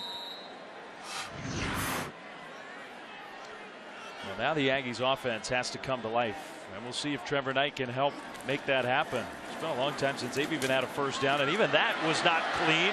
Keith Ford, though, makes something out of it across the 30, close to the 35. Yeah, you know, the interesting thing, LSU's done a good job taking away the zone read runs by Trevor Knight, so it's had to be more conventional running inside with Keith Ford. He's done a good job with that. He just looks at home when he's running in between the tackles. First and 10 Aggies. Again, still a long way to go in this game. Knight's going to throw, and he's got his man wide open. That's Kirk back in the game. And big news for A&M that he's able to go. He showed that speed. There was a confusion in the slot. They had Dante Jackson covering Christian Kirk. Watch number 1 at the bottom of the screen. He gets caught up in the mesh with his own player. Speedy Noyle was running a slant. That gave Christian Kirk some more room outside to catch the ball and go north. LSU secondary that is so good and so often plays mistake-free. Ford straight ahead, sneaks through, got tripped up inside the 40 to the 38. Trevor Knight's running ability helps open up lanes for these running backs because defenses, they have to respect his ability to maybe run this way and keep the football. Going back and watching that bubble throw to Christian Kirk. And now Knight trying to get away and goes backwards. So instead of throwing it away, he takes a 2-yard loss. It was going to be 3rd and 2. It's 3rd and 4. Yeah, this LSU defense, I just think, has done a nice job just kind of staying at home and forcing Trevor Knight to hand the football off. If they're going to get beat on the ground, it's not going to be by number 8. Good news getting Christian Kirk back on the field now for Texas A&M. 3rd downs throughout the majority of the year. He's been their go-to guy. He's lined up here in the slot. A&M has been trying to go more high tempo on 3rd and 4, slowing it down a little bit. The throw into coverage and almost intercepted. Probably should have been. White can't believe it. Yeah, Tre'Davious White is a finalist for the Thorpe Award, not only because he has excellent hands and covering ability, but he's a student of the game. And he did a great job this time with his eyes, reading the inside route, anticipating the outbreaking route by Christian Kirk. He jumped all over that, and he knows he missed a huge opportunity, and I think Dave Aranda does too. 4th down, 4th and 4. Texas A&M staying on the field. You've got a key on Christian Kirk. They might use him in motion, trying to clear him up. Here they go. The worst 4th down team in college football. That's kind of hard to believe. Immediate pressure on Knight, who will throw incomplete. And that he just had no chance on that play. Bauer was right into the backfield. But Jamal Adams at safety makes the play. Phenomenal job on coverage. In motion, Christian Kirk crosses the formation. Adams right there. There was nowhere to go on the wheel stop route. LSU comes up big again defensively.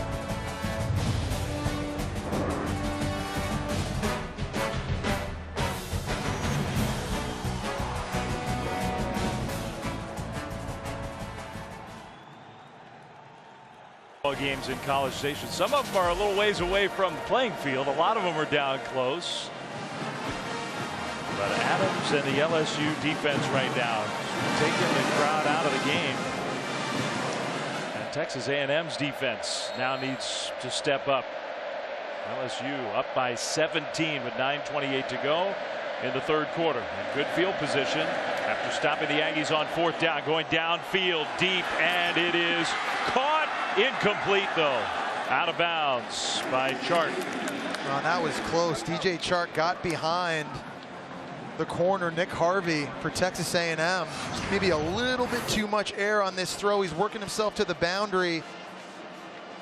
Wow. I don't know. Yeah, that's good. They're going to want to take a look at that again. I think the question was, were both feet in the air when he first had control of this ball? That is super close. I'm so surprised close. they're not looking at that again. And they are gonna. And they should. I think he might have had it. Was an incomplete pass. The previous play is under further review. And at what point does he have control of the football? Because I thought he caught it pretty clean. There's no wobble. It's right in his belly right there. Now, is the heel on the left foot touching the ground when the ball hits the chest? I thought the left foot still was in contact with the grass. Yeah, and look, the ball never right there. That left foot in any way, shape, or forms. Yep. Right. That's a really good picture. He doesn't have control of it right there. But if you just a couple right there. Yeah. And there's some grass that kind of comes off the ground. The ball never wiggled or bobbled in the process where he went to the ground. He had possession and complete control of it, I think, all the way through the process. Question is, was that left foot down? Like right there, that's a great look. Does he have the ball right now? And that looks to me like the foot is still on the grass. You need indisputable video evidence to overturn the call. The call on the field was incomplete. I think that's a great look, and to me, that foot's still down, and he's got the ball. Yeah, I agree with you. But you're right. You do have to have enough evidence to overturn the call on the field. Let's see what the call is going to be. After review, the ruling is that the receiver had possession of the football with 1 foot down at the 21-yard line. 1st and 10. Coach O likes it. He does. He should. Tremendous play. Really on both ends, but particularly by DJ Chark. We've seen more shots off of play action here as the game's gone on. There was that touchdown pass to Malachi Dupree at the end of the 1st half, and now in a one-on-one matchup with your fastest wide receiver, DJ Chark, against the secondary. It's very banged up. Danny Elling now starting to let it fly. 39-yard completion. Geaux in the backfield after the call overturned. Handoff Geaux. And finally, somebody gets him to the ground. Nice tackle for the Aggies. Dwayne Thomas flying in the backfield from the linebacker spot. This time, Darius Geis, he's trying to cut this back. They've had success running these zone stretch plays out to the right-hand side of that offensive line. Really good instincts and aggressive play that time by Dwayne Thomas. Haven't seen a lot of plays made in the backfield tonight for this Aggie defense. They've been so good at that all year. 98 tackles for loss coming in tonight. That was 2nd most in the country. Number 2 in the country. The LSU has blocked him well. The last one lost a yard. Etling, a quick hitter, left side. Dupree will get to the 1st down and more. Diving for the pylon. but he stepped out of bounds. He thinks he got in, but they're going to rule out of bounds at about the 6. I think it's going to be about the 5.5 yard line. Watch the left foot right, or sorry, the right foot right there. Yep. Yep. Good eyes, Dave. And they got it right. Tell you, Texas A&M, they are completely loading the box now to try and stop this run. This was that pick your poison dilemma we talked about earlier in the game with John Chavis. It's setting up one-on-ones outside, and Danny Etling and these receivers are picking A&M apart. And the red zone, which has been just a disaster for LSU.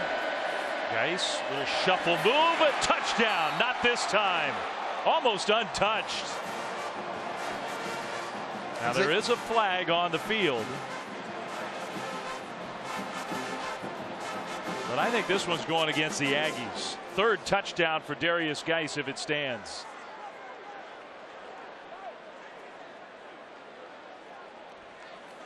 And it might have been Myles Garrett.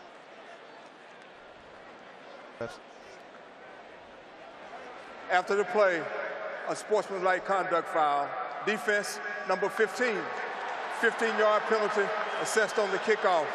I think that's We'll frustrating. have one on time down for the try. I think that's frustrating for That's Myles number Garrett. 15's first unsportsmanlike conduct foul. This is a defense that's been getting the ball run down their throats. On this touchdown run by Geaux, getting blocked by Deshaun Smith, and he just judo tosses him. And at the end, there might have even been something a little extra at the end of that. That got the flag thrown. Extra point is good. How about the LSU offense? And it's Myles Garrett again. Now, if he gets another one, he's out of the game. Yeah. Frustration for number 15, who has not had a big impact on this game. LSU in total control.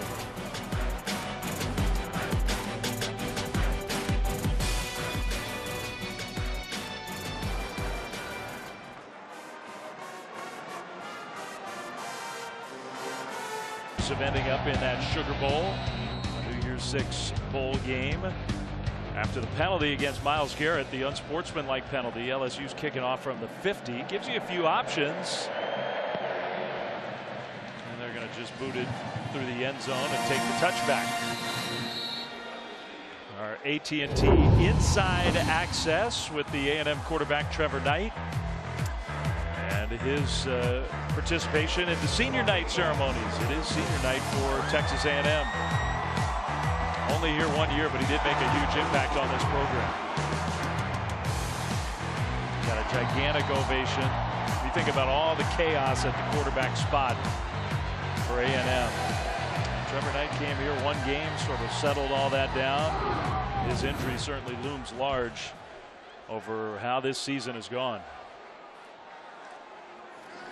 Knight in there here, and that pass was caught by Reynolds. Let's go down to Laura. Well, Dave, Trevor Knight's still dealing with a lot of pain in that shoulder, and at halftime, they tried to do a lot of treatment on it, trying to keep him warm, do everything they could to readjust that kinesio tape that's giving him some support in that shoulder, but he is in a lot of pain. That said, he wanted to play in this game so badly, guys. And you can understand why. That'll be good enough for an A&M first down. Yeah, Laura, I think he's just a guy you root for. And you consider his career. He had so many ups at Oklahoma. Had a couple downs as well. He was able to kind of really fight through a lot of adversity there. And that's obviously why he ended up transferring out of Oklahoma here to Texas A&M. Had some good moments. You know, this being senior night, there's so much on the line for this football team. He wanted to be on the field out there leading this team. Knight pressured, gets rid of it, incomplete. Well, and it really has, since Johnny Manziel left to go to the NFL. A lot of talented guys there, but it has not been a stable position for this program. No, it hasn't. They've had a lot of guys move on. Kenny Hill at TCU now, Kyle Allen at Houston, Kyler Murray went to Oklahoma. Allen and Murray basically transferred in the same week. They were fortunate to get Trevor Knight in here sort of as a stopgap guy, and I think in a lot of ways he probably exceeded expectations here. There weren't a lot of people talking about Texas A&M at the start of the year, but because of the way Trevor Knight played, they were number 4 in the inaugural college football playoff ranking. Williams with the carry for a short gain on second down. So 3 quarterbacks transferring out, 2 in. Both Hubenak and Knight came in from the outside, transferring in. Now Knight will be finished with his eligibility, and the search will be on for another quarterback for the Aggies. They've got a young true freshman that they're hoping to redshirt, Nick Starkel, who they believe is very special. They've got another quarterback coming in as well in the next class that they're high on. There's no shortage in that position, certainly in the state of Texas. 3rd and long. Knight across the middle. Noyle hangs on to this one. And now the speed of Speedy Noyle to the 35 of LSU. Yeah, another bunch kind of set at the bottom of the screen. 4 wide receiver look, and Speedy Noyle able to run the slant route and run across the face of the true freshman Savion Smith. That's been a guy that Trevor Knight has been trying to attack. 27 yards on that one. Before the snap, there was movement. So sloppy from A&M. I think Texas A&M was set. False start. Offense. All 11 players never set prior to the snap. 5-yard penalty. First down. And now one of their seniors, the left tackle Avery Genesee, is down and hurting. So we'll step aside. 34-10, LSU leads.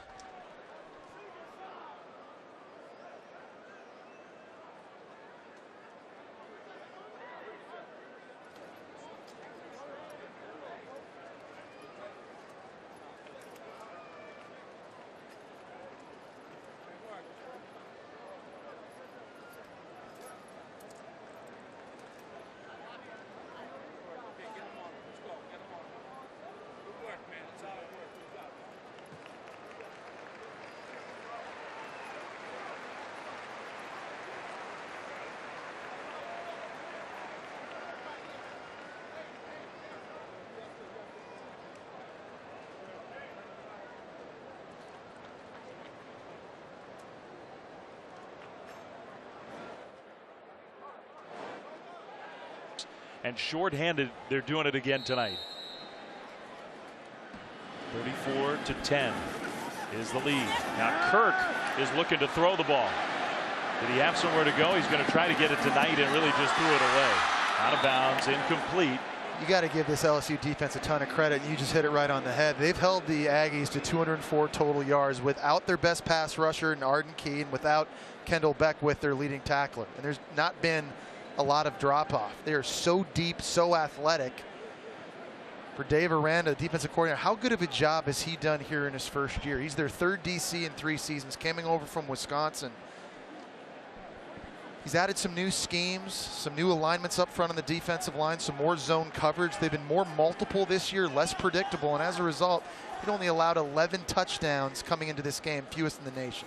Arden Key, you saw him not dressed on 2nd down and long. Williams straight ahead. Which is an interesting point of discussion with Dave Aranda. Whoever the next head coach is, they're seriously going to want to consider retaining him. And another interesting wrinkle, Tom Herman at Houston and Dave Aranda were roommates in college at Cal Lutheran. Interesting. So even though Todd Orlando and Tom Herman have become so closely connected, it would perhaps open the door to a very good coach who, in my opinion, should be a head coach sooner rather than later. Dave Aranda perhaps sticking around. Williams straight ahead, out into the open. One man to beat. Travion Williams, touchdown, end over end. Man, do the Aggies need that. 33 yards. Williams goes over 1,000. Trevor Knight's running ability just froze 2 defenders for LSU. And that split-second hesitation, Spring Williams in the backfield. Watch these 2 defenders concerned about Trevor Knight keeping this football around the right side. They just freeze for a moment. That allows Williams to get north-south. And with that run, Travion Williams becomes the first true freshman Texas A&M Aggie to run for over 1,000 yards in a season. First one in their program's history. Pretty spectacular way to do it. Extra point is up and good. Now there is, I think, a flag on this one. That, I believe, is against LSU. Second touchdown for the Aggies on a 3rd and long play. The kick was up and good. Outside. Defense, number 21. The penalty is refused. Extra point is good. So maybe that'll help make this a more competitive game. 34-17 the score. We'll take a look at our college football rankings, brought to you by PlayStation, and really I think the biggest story for the weekend. There are lots of big stories, but number 2 and number 3 going head-to-head. Yeah, and really a big question mark surrounding the quarterback position for Michigan in that game. Is it going to be John O'Korn, the Houston transfer, or Wilton Spade, who missed their last game? Either guy has not been very good throwing the football deep down the field, and against an opportunistic Ohio State defense, that has to change. That Apple Cup, though, Washington State, I think that's another one here to keep your eye on with massive playoff implications as well. So many big games and so many interested parties in each individual matchup. Ohio State and Michigan has implications for the Big Ten, but implications for the playoff at large. This game has implications in the SEC, assuming Alabama goes to the playoff, which, barring a total disaster and something unforeseen, is going to happen. And that Sugar Bowl spot is very much up for grabs. 5:04 to go. Maybe Trevor Knight and the Aggies are not done tonight. LSU playing without Leonard Fournette, playing without Kendall Beckwith, their outstanding linebacker. Their pass rusher, Arden Key, with rumors about Tom Herman. Is he the next guy? Is there a deal in place? Through all of that, LSU has really been fantastic. On the kick return here. Across the 20, tackled it around the 23-yard line. Nick Brossette. LSU's offense, I mean, the defense has been really good, and I think you articulated it well. How about the offense for the Tigers? No, they've been great, and again, they've had success running the football against Texas A&M. I think one of the issues the Aggies always have against LSU is that they don't see a lot of these pro-style running schemes year in and year out. You know, with multiple tight ends, the fullback, the I formations, the downhill runs. As you look at Joe Oliva, the AD for LSU. Texas A&M, they played against UCLA this year. They saw some of that. They certainly saw it against Arkansas, but they don't get to see it too often, and it changes their alignments. It changes the way they fit the run, and that's why they've struggled here now the last 5 years trying to slow down this Tigers rushing attack. Joe Oliva watching this game with a lot on his mind, I'm sure. Geaux, a rare time going to the outside, and he finds success there. He's still going across the 40 to the 41. Here's what LSU's done to Myles Garrett. Yeah, LSU understands if you run the football well, then you kind of take Myles Garrett out of the game. And oftentimes they've had double teams here in pass protection.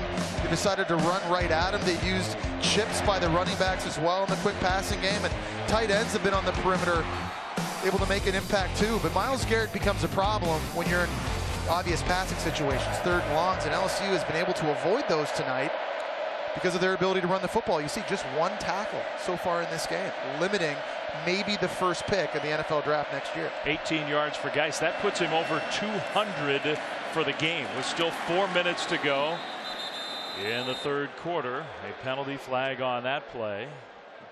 That one I think is going against the Tigers.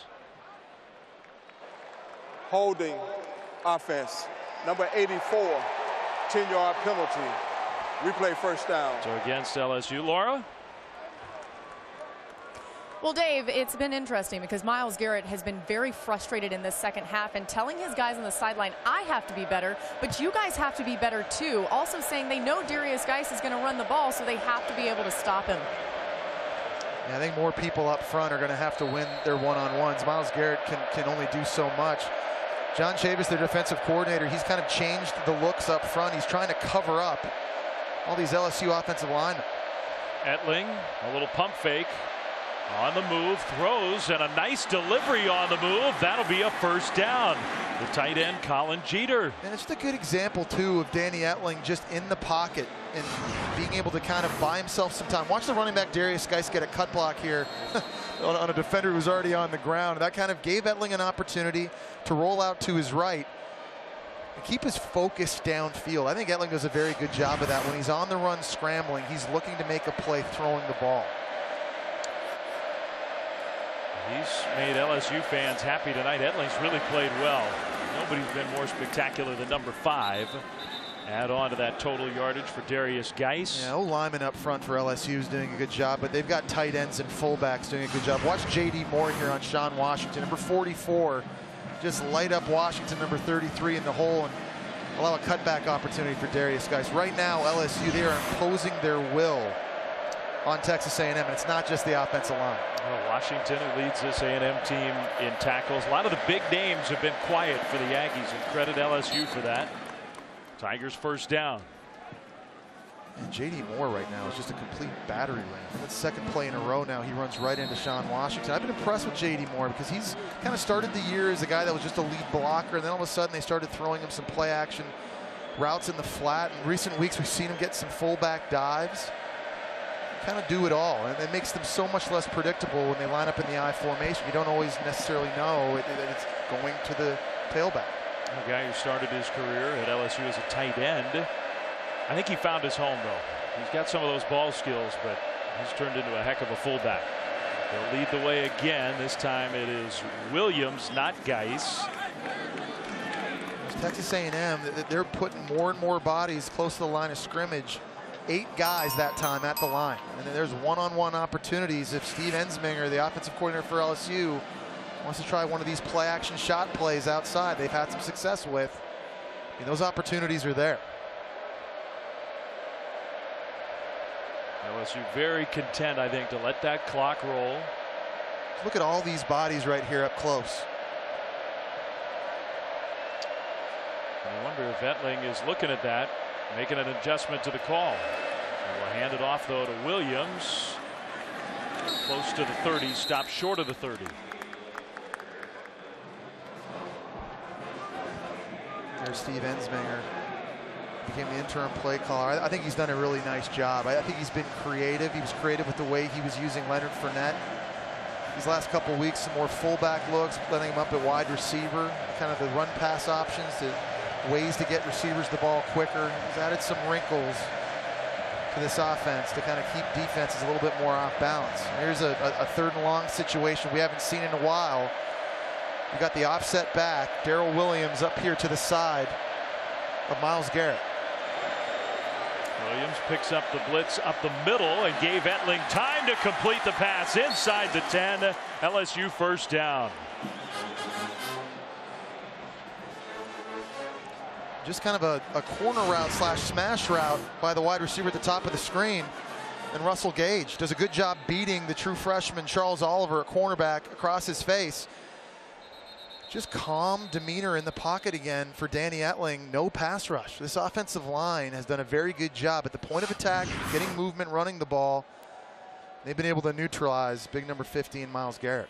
He's coming off the field. Justin Evans looked dinged up at the end of that play. He's had a rough night. Another really productive player, the senior, playing his last home game for the Aggies. So what an answer. We'll see if LSU can finish in the final minute of the 3rd quarter. Geaux back in the game. Geaux with a stutter step move. So tough to bring down. It took 5 Aggies to get him to the ground. Zakoven Henderson, number 92, he's been able to get penetration in the backfield, but because of the feet of Darius Geis, he's avoiding that first contact. Henderson has been winning the matchups with center Ethan Posick, but he just hasn't been able to finish the play. But he's obviously not the only one. We've seen Darius Geis making a lot of Aggie defenders miss tonight and all year. Yeah, so finishing the play, LSU trying to finish what would really be, in a lot of ways, with all the stuff that's going on around this program right now, would really be an impressive win. 15 minutes to go. Geis and LSU leading 34. 7 students who come to these games than any other program. Tremendous support for A&M, but struggling tonight. They give it to Chart. Touchdown LSU on the first play of the 4th quarter. And another wrinkle from the Tigers offense that has just been spectacular. Yeah, Steve Ensminger's done a nice job in recent weeks, really all year, trying to get DJ Chark the football. Normally it's on reverses. Saw it about 3 times against the Florida Gators last week. There's a good job here on the jet sweep. They're oftentimes faking this and turning around and handing it off to Darius Geis. Texas A&M defensively were not prepared for that. And again, DJ Chark, the fastest receiver LSU has. Good way to utilize his speed, get him to the perimeter. 9 plays, 77 yards, more than 5 minutes. And after the touchdown for A&M that made you feel like, hey, maybe the Aggies can still be in this game. I think you and I kind of were on our way over to the stadium today just wondering what LSU team was going to show up. I mean, I was there at the stadium last week when they lost to Florida, and it was a crushing defeat the way they lost that game. And on a short week, you just never know if you're going to be able to completely turn the page. But Coach Orgeron told us yesterday, he always talks about finishing. They wanted to come in, win this game, obviously put themselves in the best bowl game scenario. But there are a lot of players on this sideline, too, that are playing for Coach O. A lot of guys on this team want Coach Orgeron to be their next head coach. And this is an unbelievable performance tonight. I'm with you. And they have played for Ed Orgeron, which really, I mean, in a way, I guess we could have expected this, because that really has never been the issue with teams with Coach O, playing hard, giving effort, playing for him. I mean, it is true. You talk to these LSU players, and to a man, they love that guy. No, he motivates them and can get the most out of his players, like unlike many other coaches around this country. You can say what you want about Coach O, but his positive messages on the practice field, in meeting rooms, he talks about team, never talks about players of the week or team or game MVPs from that week. Players love Coach O, and for whatever reason, they want to run through a wall for this guy. When you have the talent LSU has anyways, you've got these guys playing at an A+ level, even without star players like Traven Durrell there in the background. That's impressive for a coach to be able to get this out of his guys. And that's a big reason why I've always said he needs to be in the conversation as the next head coach here. That'll be a touchback. Okay, so what's it like to play for Coach O? Let's rewind and go in the locker room before LSU and Arkansas. Take down that football. Start back and finish up. Put it up. The Tigers are stepping up. Going to war. All players are cleaning up. 1, 2, 3. And I have no idea what he just said, but it worked because they ended up going out and schooling Arkansas.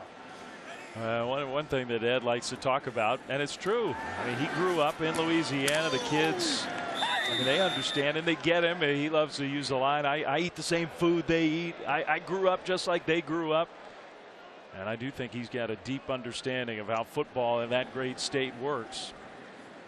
And amidst all of that, all the news swirling tonight about a meeting with Tom Herman earlier today, and LSU focusing on the Houston head coach to be their next permanent head coach. A&M with the ball here in the fourth quarter. Knight on the run. Trevor Knight, that's what he does so well. First down, Aggies. You haven't been able to get him going in design quarterback runs or zone reads, so I like this idea by Trevor Knight here. You're down 41-17. You got to climb back in this thing. You know, take matters into your own hands. If nothing's open downfield, just take off. Trevor Knight took a big shot, by the way, on that shoulder at the end of that play. 17-yard gain. We'll see if he's okay. He hands it off to Keith Ford. Aggies do have to go quickly. I mean, time is not their friend in this game. No doubt about it. And I think the strength of this offense is at wide receiver. When you talk about the explosive playmaking of Christian Kirk in the slot, Josh Reynolds' home run making ability outside, Ricky Seals-Jones and his size over the middle of the field. These guys now got to step up and start making plays for their quarterback. They have not played well tonight. I think that's fair to say. Second down. That one is caught. Now that was a good play. Nice catch on a low throw by Noyle. Well, I think normally every week, if you're Trevor Knight, you feel like you've got a pretty favorable matchup somewhere across the board. You don't necessarily have to formate or shift in motion to get a guy open. You don't necessarily have a go-to guy. All these guys can win. You just got to let coverage dictate who gets the ball. First and 10, A&M into LSU territory. Play fake across the middle, and that one was juggled and dropped. And it's another example of a ball that should have been caught. And that's your point. Frank Iannaccio this time wide open on a slant route over the middle of the field. Kevin Sumlin can't believe it. Good throw by Trevor Knight, putting it right between the 1 and the 5. You got to catch it first before you can run, though. There have been a couple crucial drops. Trevor Knight hasn't always been pinpoint accurate, no doubt about that. But I do believe this wide receiver group has let him down a little bit. Yeah, that's their 4th drop. I mean, that's always kind of a grip, but I think 4 clear drops tonight. A couple real big ones by Noyle and Reynolds. Little swing pass to Kirk out of the open. There goes Christian Kirk. Sideline touchdown.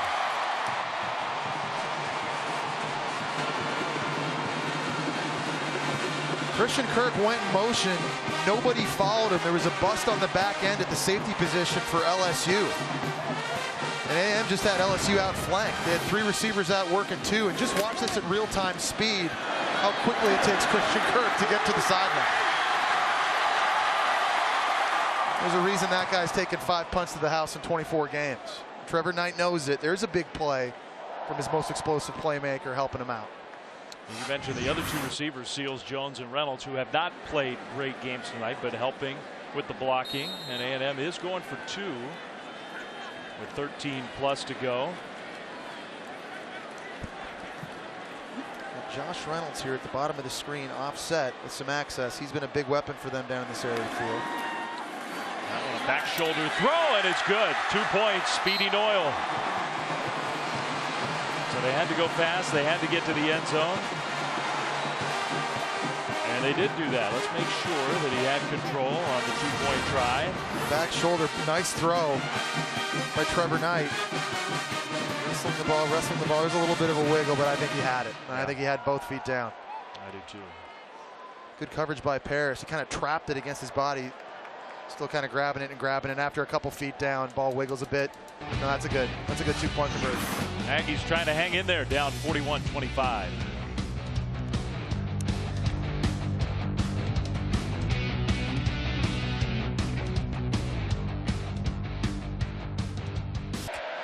What else you might not be expecting? Well, let's see. Not this time. The kick is into the end zone, and Geaux thought about it, takes a knee. It'll be a touchback.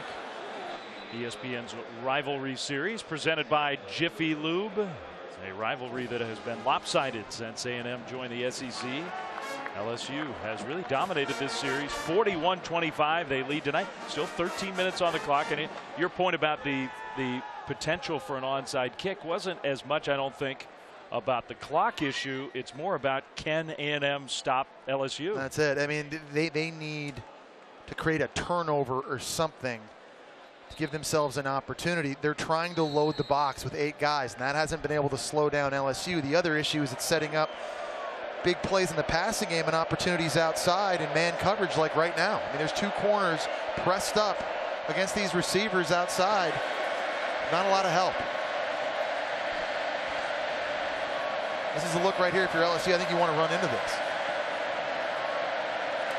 They will, with Geaux straight ahead. Another big gain. Geaux still didn't go down until finally an extra linebacker came and cleaned the play up. Yeah, and Geaux just basically ran right through Donovan Wilson, number 6. And again, he's one of many tonight in the secondary for Texas A&M that have not been able to bring down Darius Geaux. Geaux has gotten stronger, I would argue, as this game has gone on. I think that's one of the biggest compliments you can pay a running back. We heard from Laura, still very early in the game from the sideline, how Geaux was lobbying for more touches, 24 carries, 232 yards tonight.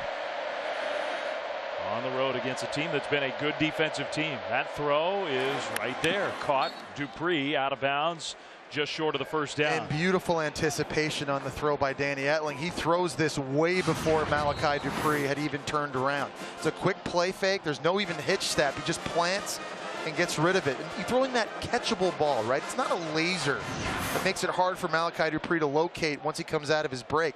It's a soft ball that Malachi Dupree can turn around. It's floating out there, able to make the easy catch. Big reason why I think Danny Etling has been as efficient as he has been tonight. This is the best I've seen him play. 18 of 24, 273 yards and a touch. Nick Harvey, who was beaten on that play, appears to be cramping along the sideline. So we get a minute to remind you, when we're done here in College Station, we got Sports Center at night. Kenny Mayne and Nicole Briscoe will be there for you. NHL, college hoops, you got the NFL, college football. Sports Center at night right here on ESPN. We're done. Still looking at Harvey celebrating its 12th year sponsoring the Good Hands Field Goal Nets. Allstate makes contributions to participating universities' general scholarship funds for each field goal and extra point kicked. Since 2005, Allstate has donated millions in scholarship funds.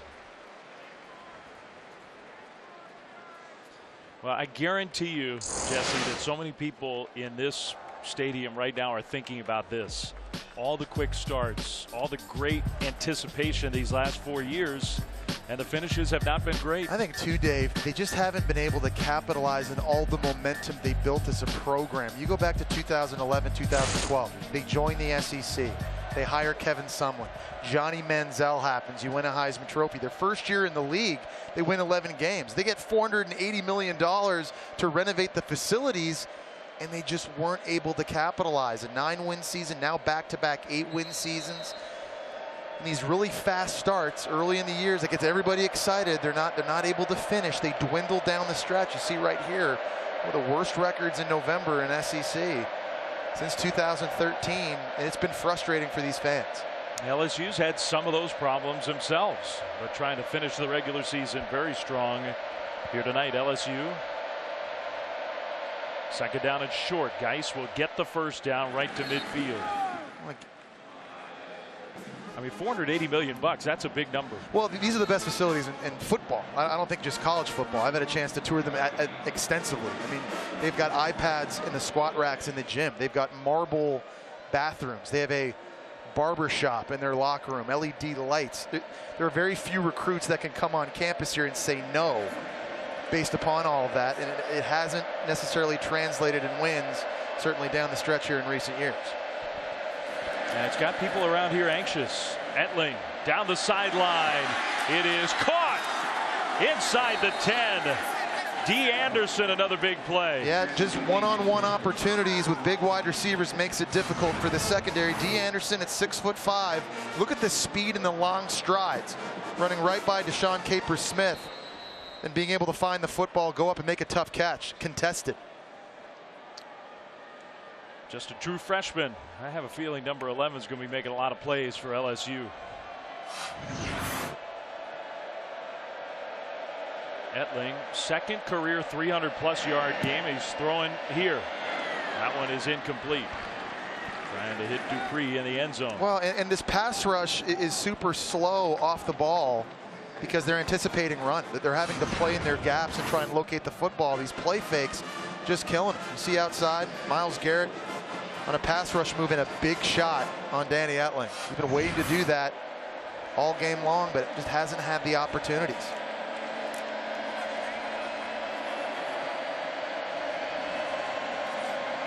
Second and goal for the Tigers.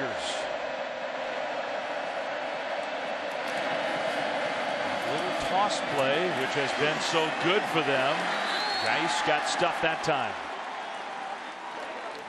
Kind of get the feeling if Texas A&M is going to bounce back in this one, they absolutely cannot give up a touchdown here. Just because they can't stop the run, every possession is going to be critical, and they're going to have to maximize their offensive opportunities into touchdowns too. It's the most critical possession of the game, without a doubt, for this defense. And LSU, look, it hasn't been perfect, but it's been better in the red zone tonight. I think I'd bring a blitz. If Myles Garrett can't get home because of double teams, you got to bring extra bodies. Third and goal. Etling. Here finally comes the pressure. An attempt, and a great attempt. Touchdown. Russell Gage apparently got the foot down. That's very similar to the play we saw earlier with DJ Chark down the boundary. At what point does Gage have possession of this football? Where's his feet? Looks like he has it clean there. Was he able to scrape that right toe inbounds? That's really, really close. Doesn't have it yet. Now he's got it. Was a completed pass for a touchdown. I think the right toe's in, but barely. It's so similar to that other play we had where LSU did get the catch. You know, give him credit also for those strong hands, because there's no bobble of the ball. I think it's going to help make it easier for the replay official to see exactly when he has possession and control. All the way through the process, he's got it. The question is that right toe, and I think it was down. Again, you need indisputable video evidence here to overturn this. Ruling on the field is a touchdown. There's a video center back in Birmingham, Alabama, where they've got, at the SEC headquarters, where they've got other replay officials in contact with the replay officials here, trying to help them out on the phone, make sure they get this call right. Yeah, I think it's a touchdown. The whole question is, when does he have full control? And at that moment, is the foot down? I think it was. After review, the ruling on the field is confirmed. There's a touchdown. What a play. Wow. How far beyond the out of bounds line that ball was for that to be a completed touchdown is amazing. We've talked a lot about how LSU's defense has played great without two key playmakers in Arden Key and Kendall Beckwith. No Traven Durrell, remember, on offense. No Leonard Fournette. Darius Geis has been phenomenal running the football. And these younger, less experienced receivers, Russell Gage, D. Anderson, these guys are stepping up and making plays also. It speaks to the talent. This is, we keep talking about, whoever the next coach is at LSU, this is what you're getting. You're getting a lot of talent at a lot of different positions with a lot of depth. Well, LSU apparently is going to go for 2 here to try to answer the Aggies. 47-25. Try and make it a 3-possession game. A little play fake, and that throw is incomplete. So no 2-point conversion. It'll stay 47-25.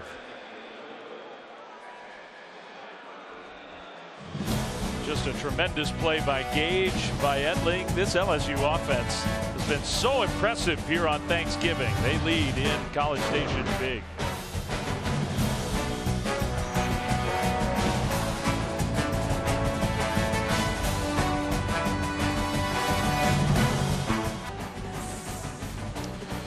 What a performance by the LSU offense, with so much swirling around this program. And maybe the players are just totally oblivious. I think that would be a good thing about all the news that has been hovering above this game here on Thanksgiving night.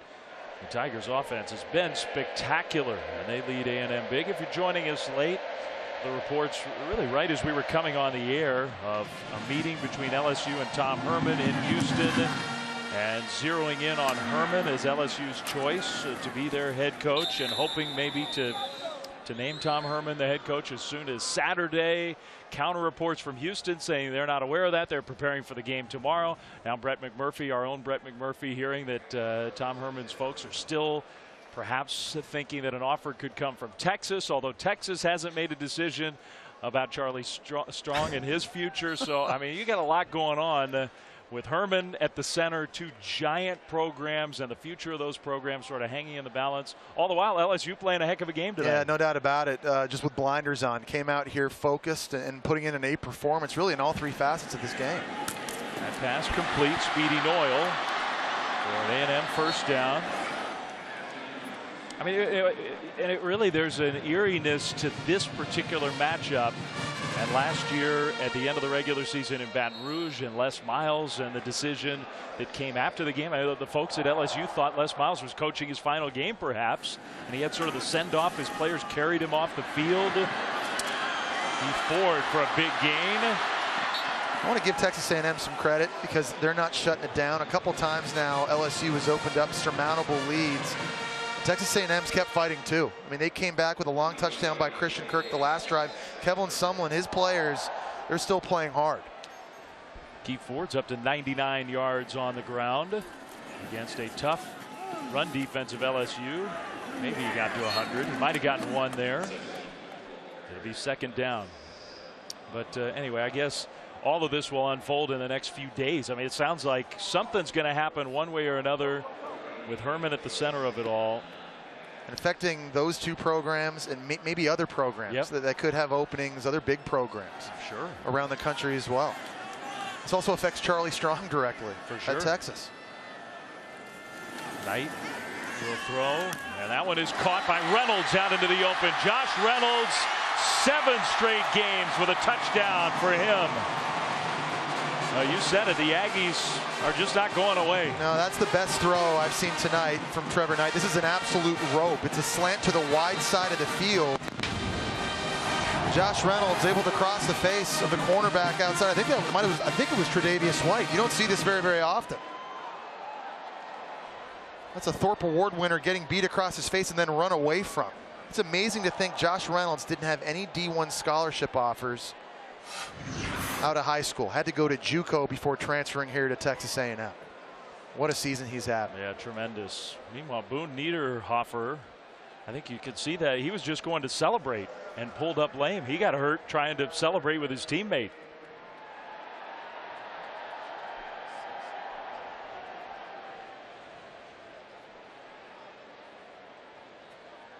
So you can see the moment where he got hurt.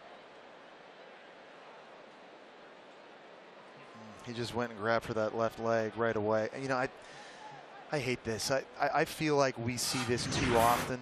Injuries during celebrations in the end zone and how that's affected players. I thought there was nothing egregious about that. That looked just sort of freakish, but gosh, you hope he's, I mean, really, the last thing you want is to be hurt, not even in the course of a play.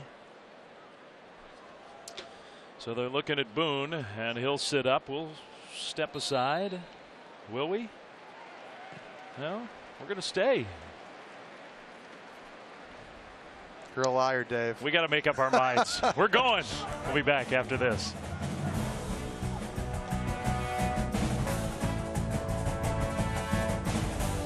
Two here. Down by 16. And they will hand the ball off. Keith Ford gets in.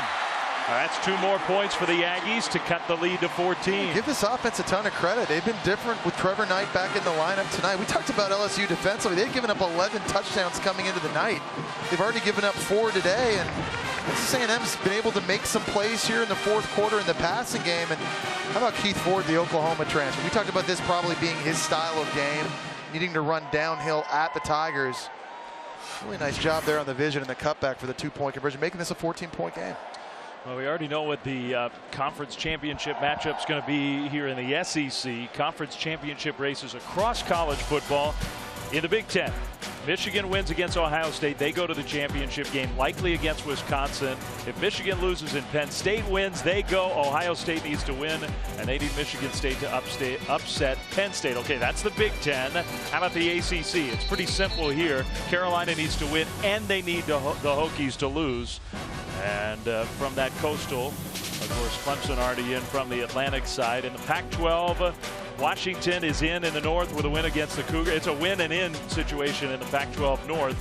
And SC needs some help. They need Utah in Boulder to beat Colorado. There's nobody in the Pac-12 right now that I think wants to play USC. 7 in a row they've won. Sam Darnold, they've been a different team. Here's the onside kick try now by Texas A&M, trying to steal a possession. I like it. You got to do it.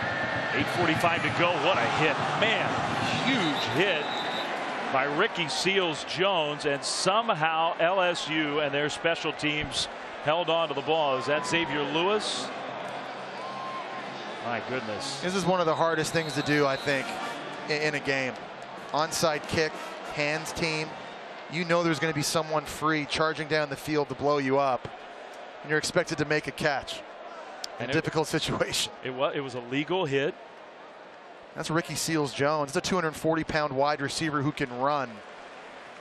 Dropping the hammer. Really nice job on that play by Lewis. Well, Lewis keeps LSU with the ball. Now from A&M's perspective, Tigers get the ball at midfield. Take a listen to this hit. Not just Ricky Seals-Jones hitting him, but it's the way Lewis hit the ground. He got slammed into the grass. I could hear the reaction from the fans. They knew that was a huge hit. You haven't been stopping LSU anyway, so who cares about field position? I think it was a good call by the Aggies. Geis. No, they're not stopping him here. Darius Geis to the 30, to the 25, and finally out of bounds, close to the 20-yard line. This is only a 14-point game. It's nowhere near over yet, but it feels so much worse than that because of how LSU is gashing Texas A&M. Nobody can tackle right now for the Aggies. They've done a poor job all game long, filling gaps. There's been hesitation and almost unwillingness to try and wrap up number 5. Second most yards on the ground in school history. Only Leonard Fournette has had a bigger game, and Geis is still going. He's up to 263. He's going to break that record. There's 8 minutes left to go in this game. Already the most points LSU has scored in an SEC game since 2013. I mean, it's really been amazing, and particularly after halftime, Jesse. A&M, there has been no resistance. No, well, they've had A&M on their heels the entire time because they're running at will, and they've got one-on-one opportunities outside for wide receivers to take advantage of. They've run exceptionally well, but give Danny Etling credit, too. He's had his best game as an LSU Tiger. They're just completely bounced right now. Myles Garrett and the rest of this defense on their heels. 606 yards for LSU. This was the team that could hardly get a first down against Alabama. Geaux nowhere to go, but got away from Myles Garrett. That saved a couple yards. He still gets dropped for a loss. So John Chavis needs his banged up secondary here to make a play on an obvious passing situation. They've been getting beat all day in man-to-man coverage. LSU targets downfield. Now this front, surprisingly, has not gotten a lot of pressure on Danny Etling, so it's going to come down to one of these guys on the back end here contesting a throw. And this game's got to be driving John Chavis nuts. Most points that his defense has allowed since he came to College Station. And LSU taking their time on offense. They're going to bleed this clock as much as they possibly can. Looks like they're going to take a timeout. So not a bad strategy. Not only take as much time off the clock as possible, but then think about the play call on third down. It's the first time in school history they've had a 300-yard passer and a 200-yard rusher in the same game. I mean, you think about all the great players they've had in the history of this LSU program. Yeah, first time that's happened. They've always had good running backs, so that part of the equation is not surprising. The part that baffles me, though, is the inability here in recent years to consistently develop quarterbacks at LSU. Since they won the national title in 2007, I can name 1 year, 2013, Zach Mettenberger, where they had great play at the quarterback position. In a state like Louisiana, where they produce more NFL talent than anybody else, they have not been able to develop that position. The MO on LSU for years now has been, hey, stop the run. Hard to do, but if you can stop the run, they can't beat you. And I think LSU fans look around the country at places like Alabama, Ohio State, USC, Baylor. Year after year, they pump quarterback after quarterback into the NFL. Whoever the next head coach is at LSU, you got to do a better job developing that position. By the way, Tom Herman has been very good at developing quarterbacks throughout his career. I would say. I don't think there's any doubt that costs Les Miles his job. Play fake. Out of the timeout. Etling throws on the run. Incomplete. He hit the back of the defender. Now there is a flag thrown, and that one's going to be against A&M. The freshman Charles Oliver on the scramble drill that got involved in that with the pass interference. Had his back turned to Danny Etling, couldn't locate the football, made the contact. It's going to give LSU a first down. Pass interference, defense, number 21, automatic first down. The secondary just has not been able to make enough plays tonight. Simple as that. And Kevin Sumlin has argued it was only a split second early, but the contact was early. And I would say it's not just them getting beat in coverage. They've missed a lot of tackles on Darius Geis too. I mean, I just think as a group in different facets for Texas A&M tonight, it's been rough in the back end and the secondary. First and goal, Tigers. Etling to Geis. Geis stacked up right at the line of scrimmage. LSU is going to continue to just take their time. If you're Danny Etling, you want to snap the ball with under 5 seconds on the play clock. Try and suffocate Texas A&M. The Aggies have been explosive here the last couple of drives. They're scoring extremely quickly. So you've got to take your time. There's a substitution, bringing in fresh wide receivers. They've got 2 tall bodies on the field now. Malachi Dupree at 6'4", D. Anderson at 6'5".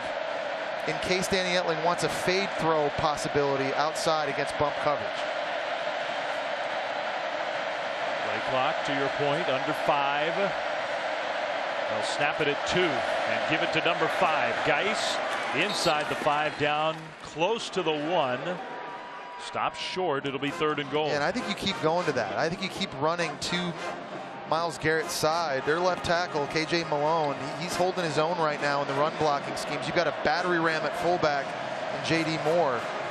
That left side, that's where they were trying to go against Florida all game long. Down in the goal line situations, had poor blocking up front. That left side of the offensive line for LSU in this scenario, they've got to execute.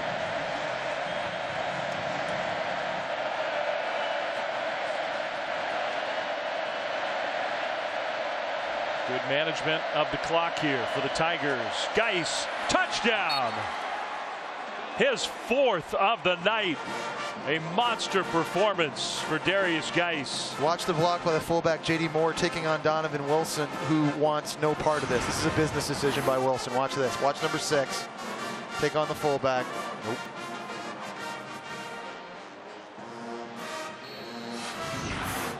It's just physical domination. They've done it every year that Texas A&M has been in the SEC. All 5 games, they've been able to run the football at will against the Aggies. So if we were to update that drive chart, would that be 5 drives, 5 touchdowns since halftime?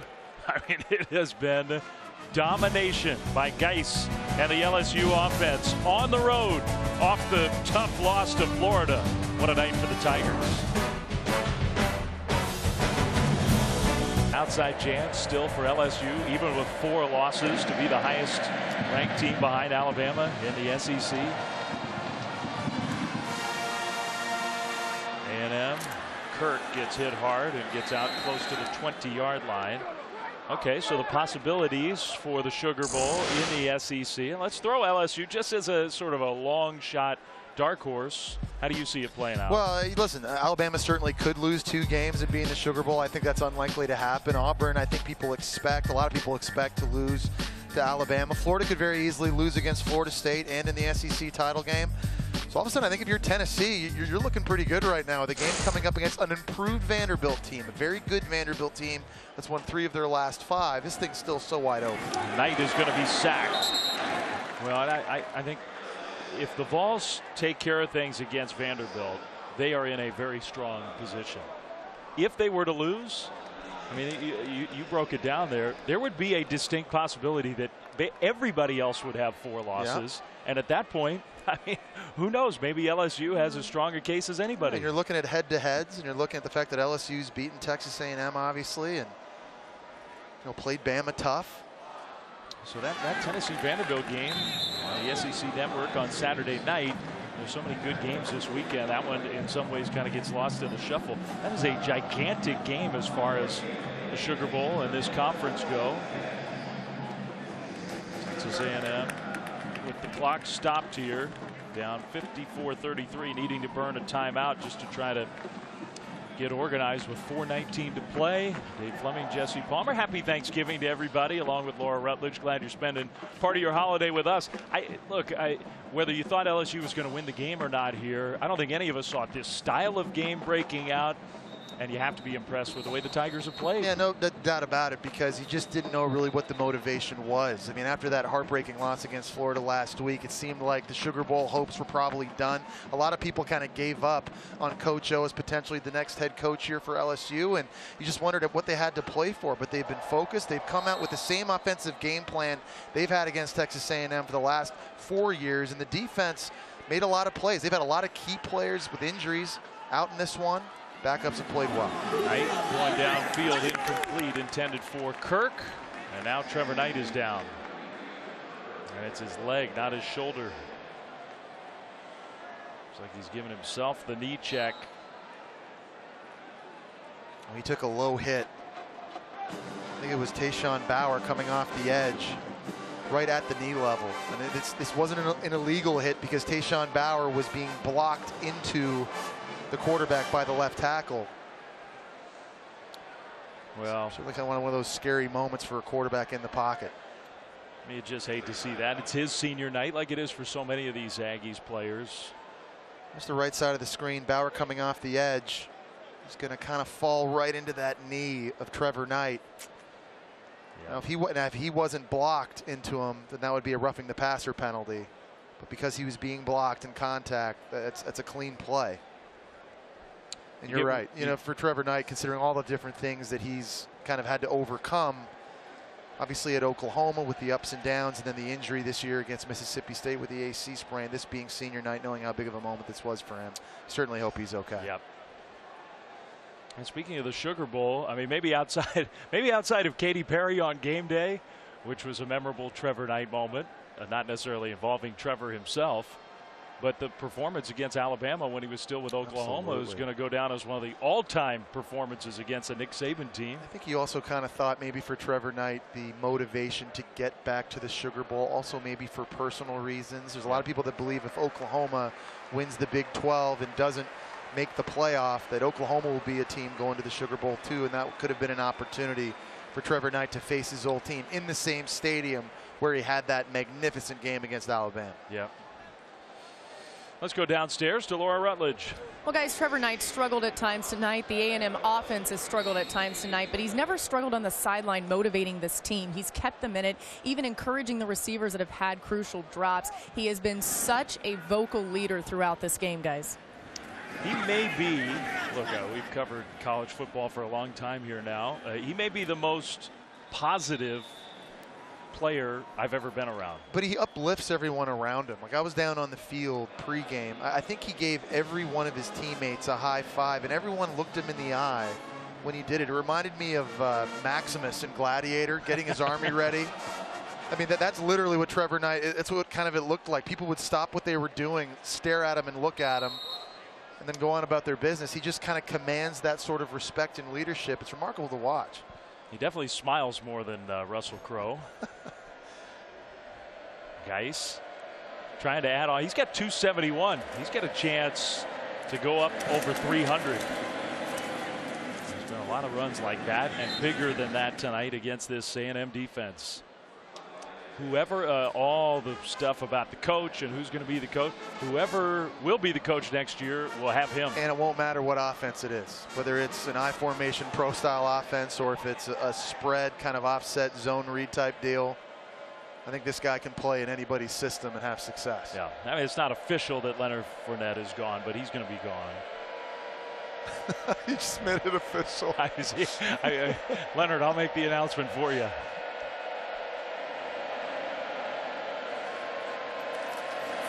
Maybe LSU knows about that record, beating Geaux, the ball. I'm sure somebody knows about it.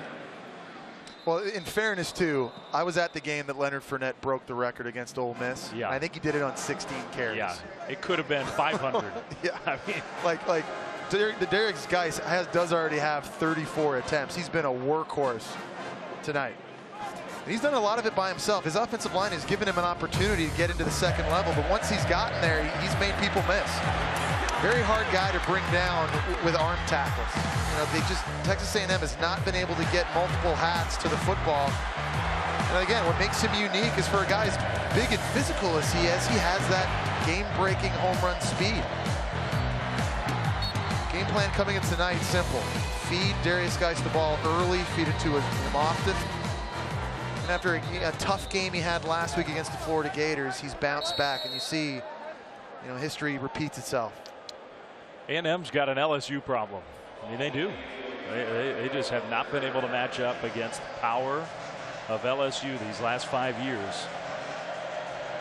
3rd and 2, essentially to put the game away.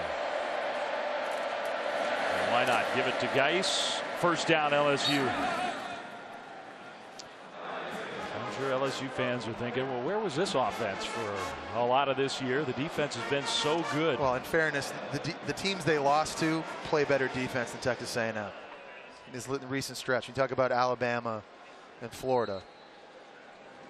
Trevor Knight there getting some ice wrapped on that knee. I certainly hope he's okay. He'll have an opportunity, hopefully, to play in their bowl game, wherever that is. And hopefully that'll be a good night for him and his team.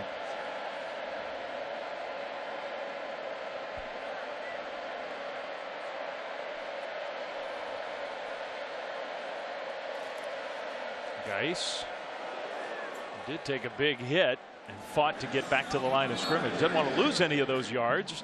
He's piled up. Stays at 282. This is a pride thing too, you know, for this offensive line. You know, for them to say, hey, you know, we paved the way for 2 backs that broke the record in the same year. And give this offensive line a ton of credit too, because they've had to fight through some adversity this season. They've had different injuries up front. They had a suspension to Butte early in the year. Had to play 4 different lineups. They've consistently been able to run the football well, though, all year. 2 yards to get that single game record. Pass his teammate Geaux. Yeah, that should do it. He got 3, I think. That'll be a new single game rushing record in the great history of this LSU program. A phenomenal bounce back game for Coach O, for Darius Geis, for this football team.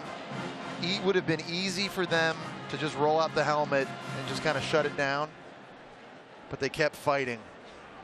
Give the coaching staff a ton of credit for getting the players motivated. Give the players a lot of credit for turning the page for that loss against Florida with the way they lost it, to kind of refocus on this one. And who knows where they're going to end up in the postseason. Yep.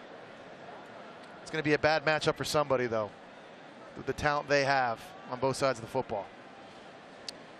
Well, and everybody at LSU has to be thinking, you look at the losses. So Wisconsin, that's a game that could have gone either way. Auburn, the play, a half-second late to getting the ball snapped. 6 field goals. Otherwise, that's a win. Yeah, you didn't give up a touchdown. Alabama, you played them as tough as could be. You got 1st and goal, a touchdown wins the game against Florida at home, and you can't do it. That's why I still think tonight's game needs to go into the evaluation of Coach O. I mean, hopefully a decision wasn't made after that Florida loss. You got to give everyone an opportunity to finish out the season, but I think this is another feather in the hat for Coach Orgeron. And I really do. And Joe Oliva has sent out a statement. I mean, they are saying that the decision has not been made. They're insisting no offer's been made, no decision's been made, although we're hearing all kinds of reports that would counter that, at least in terms of honing in on Tom Herman. Another spectacular catch, but out of bounds. LSU throwing the ball on 3rd down. Yeah, that's the first time tonight on those sideline throws that an LSU receiver did not get his foot down. It looked like DJ Chark was going to have that opportunity. He got pushed out by Caesar for Texas A&M, and the one thing that didn't go right for LSU offensively here in the second half. Well, those losses, I mean, look, we've documented how they've lost those 4 games. They may be 6-4, about to be 7-4, and they're not ranked. They are one of the best teams in the country. They are. I mean, I agree with that. They are one of the, now the results, you have to back it up by winning games, and wins and losses matter. So I'm not saying that should just be tossed out. But you're trying to evaluate who are the best teams in college football. LSU's one of them. 1:42 still to go. It won't be Trevor Knight coming out on the field for the A&M offense. You have to wonder what's going through his mind.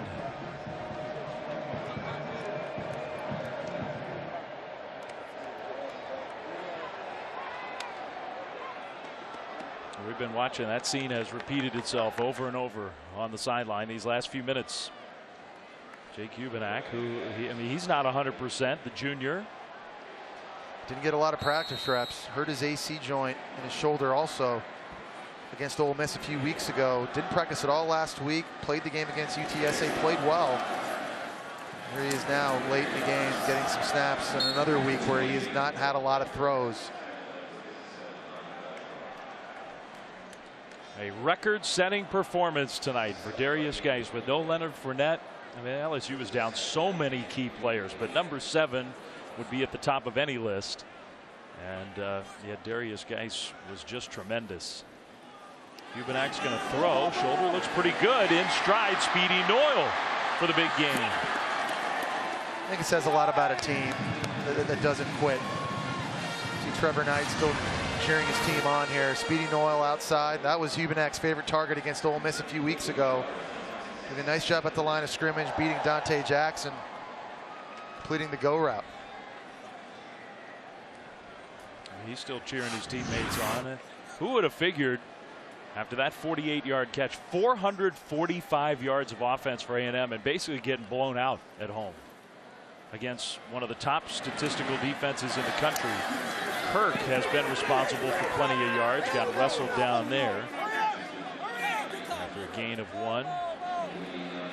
2 different 100-yard receivers, Noyle and Kirk. A 100-yard rusher in Ford. But Etling and the LSU offense, too much. Final minute.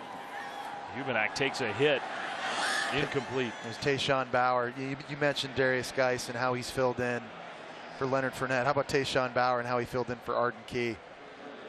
You know, he doesn't necessarily have a ton of sacks tonight, but he's been disruptive and he's been messing up the timing between Texas A&M's quarterbacks. Arden Key, only a true sophomore. Good news for LSU. He can't enter the draft yet, but he's another guy that's going to be top half of the draft taken next year. Yep. How about that? 87 points, over 1,000 total yards, 46 first downs between these two teams. Across the middle, I thought should have been caught. Incomplete. It's 4th and 9. As Ricky Seals-Jones had a catch, not one. Not one catch tonight. It's been very difficult for Texas A&M down the field tonight. A lot of their completions kind of underneath, short throws. Receivers have had to make something happen after the catch.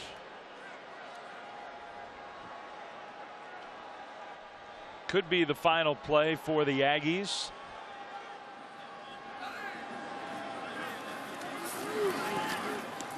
That throw, and maybe got away with a push off, but it's a completion, and down inside the 5-yard line for the senior, Ed Pope. Maybe a little bit of push with that left hand against Tre'Davious White. The curl route. Jake Hubenek's come in without a lot of reps, and he's looked pretty good throwing it. Jamal Adams played well tonight, the safety for LSU. That one a slant and incomplete. Noyle had it knocked away by Dante Jackson.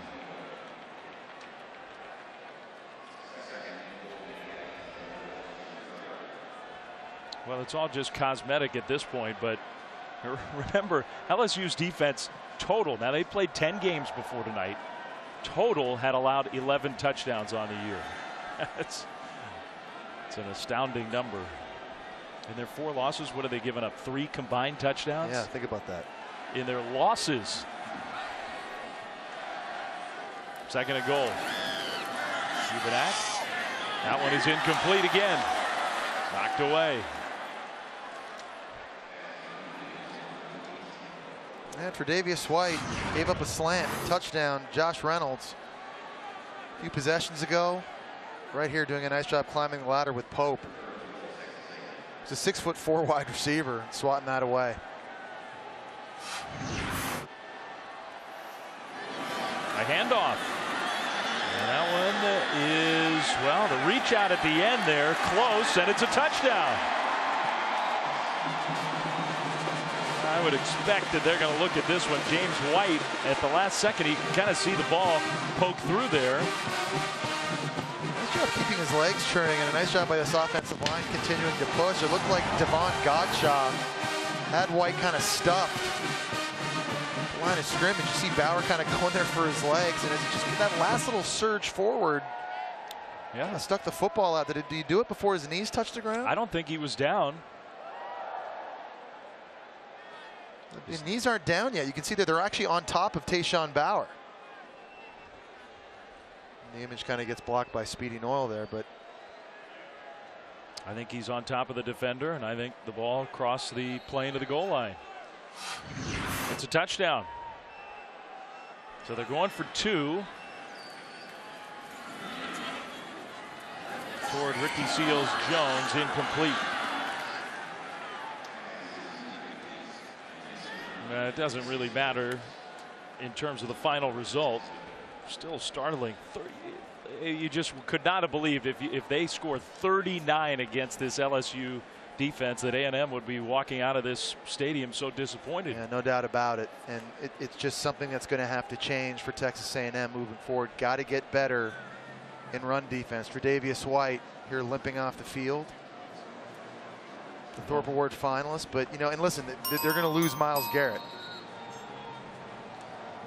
up front for Texas A&M, and they're going to lose Deshaun Hall, the other defensive end spot. He's a senior.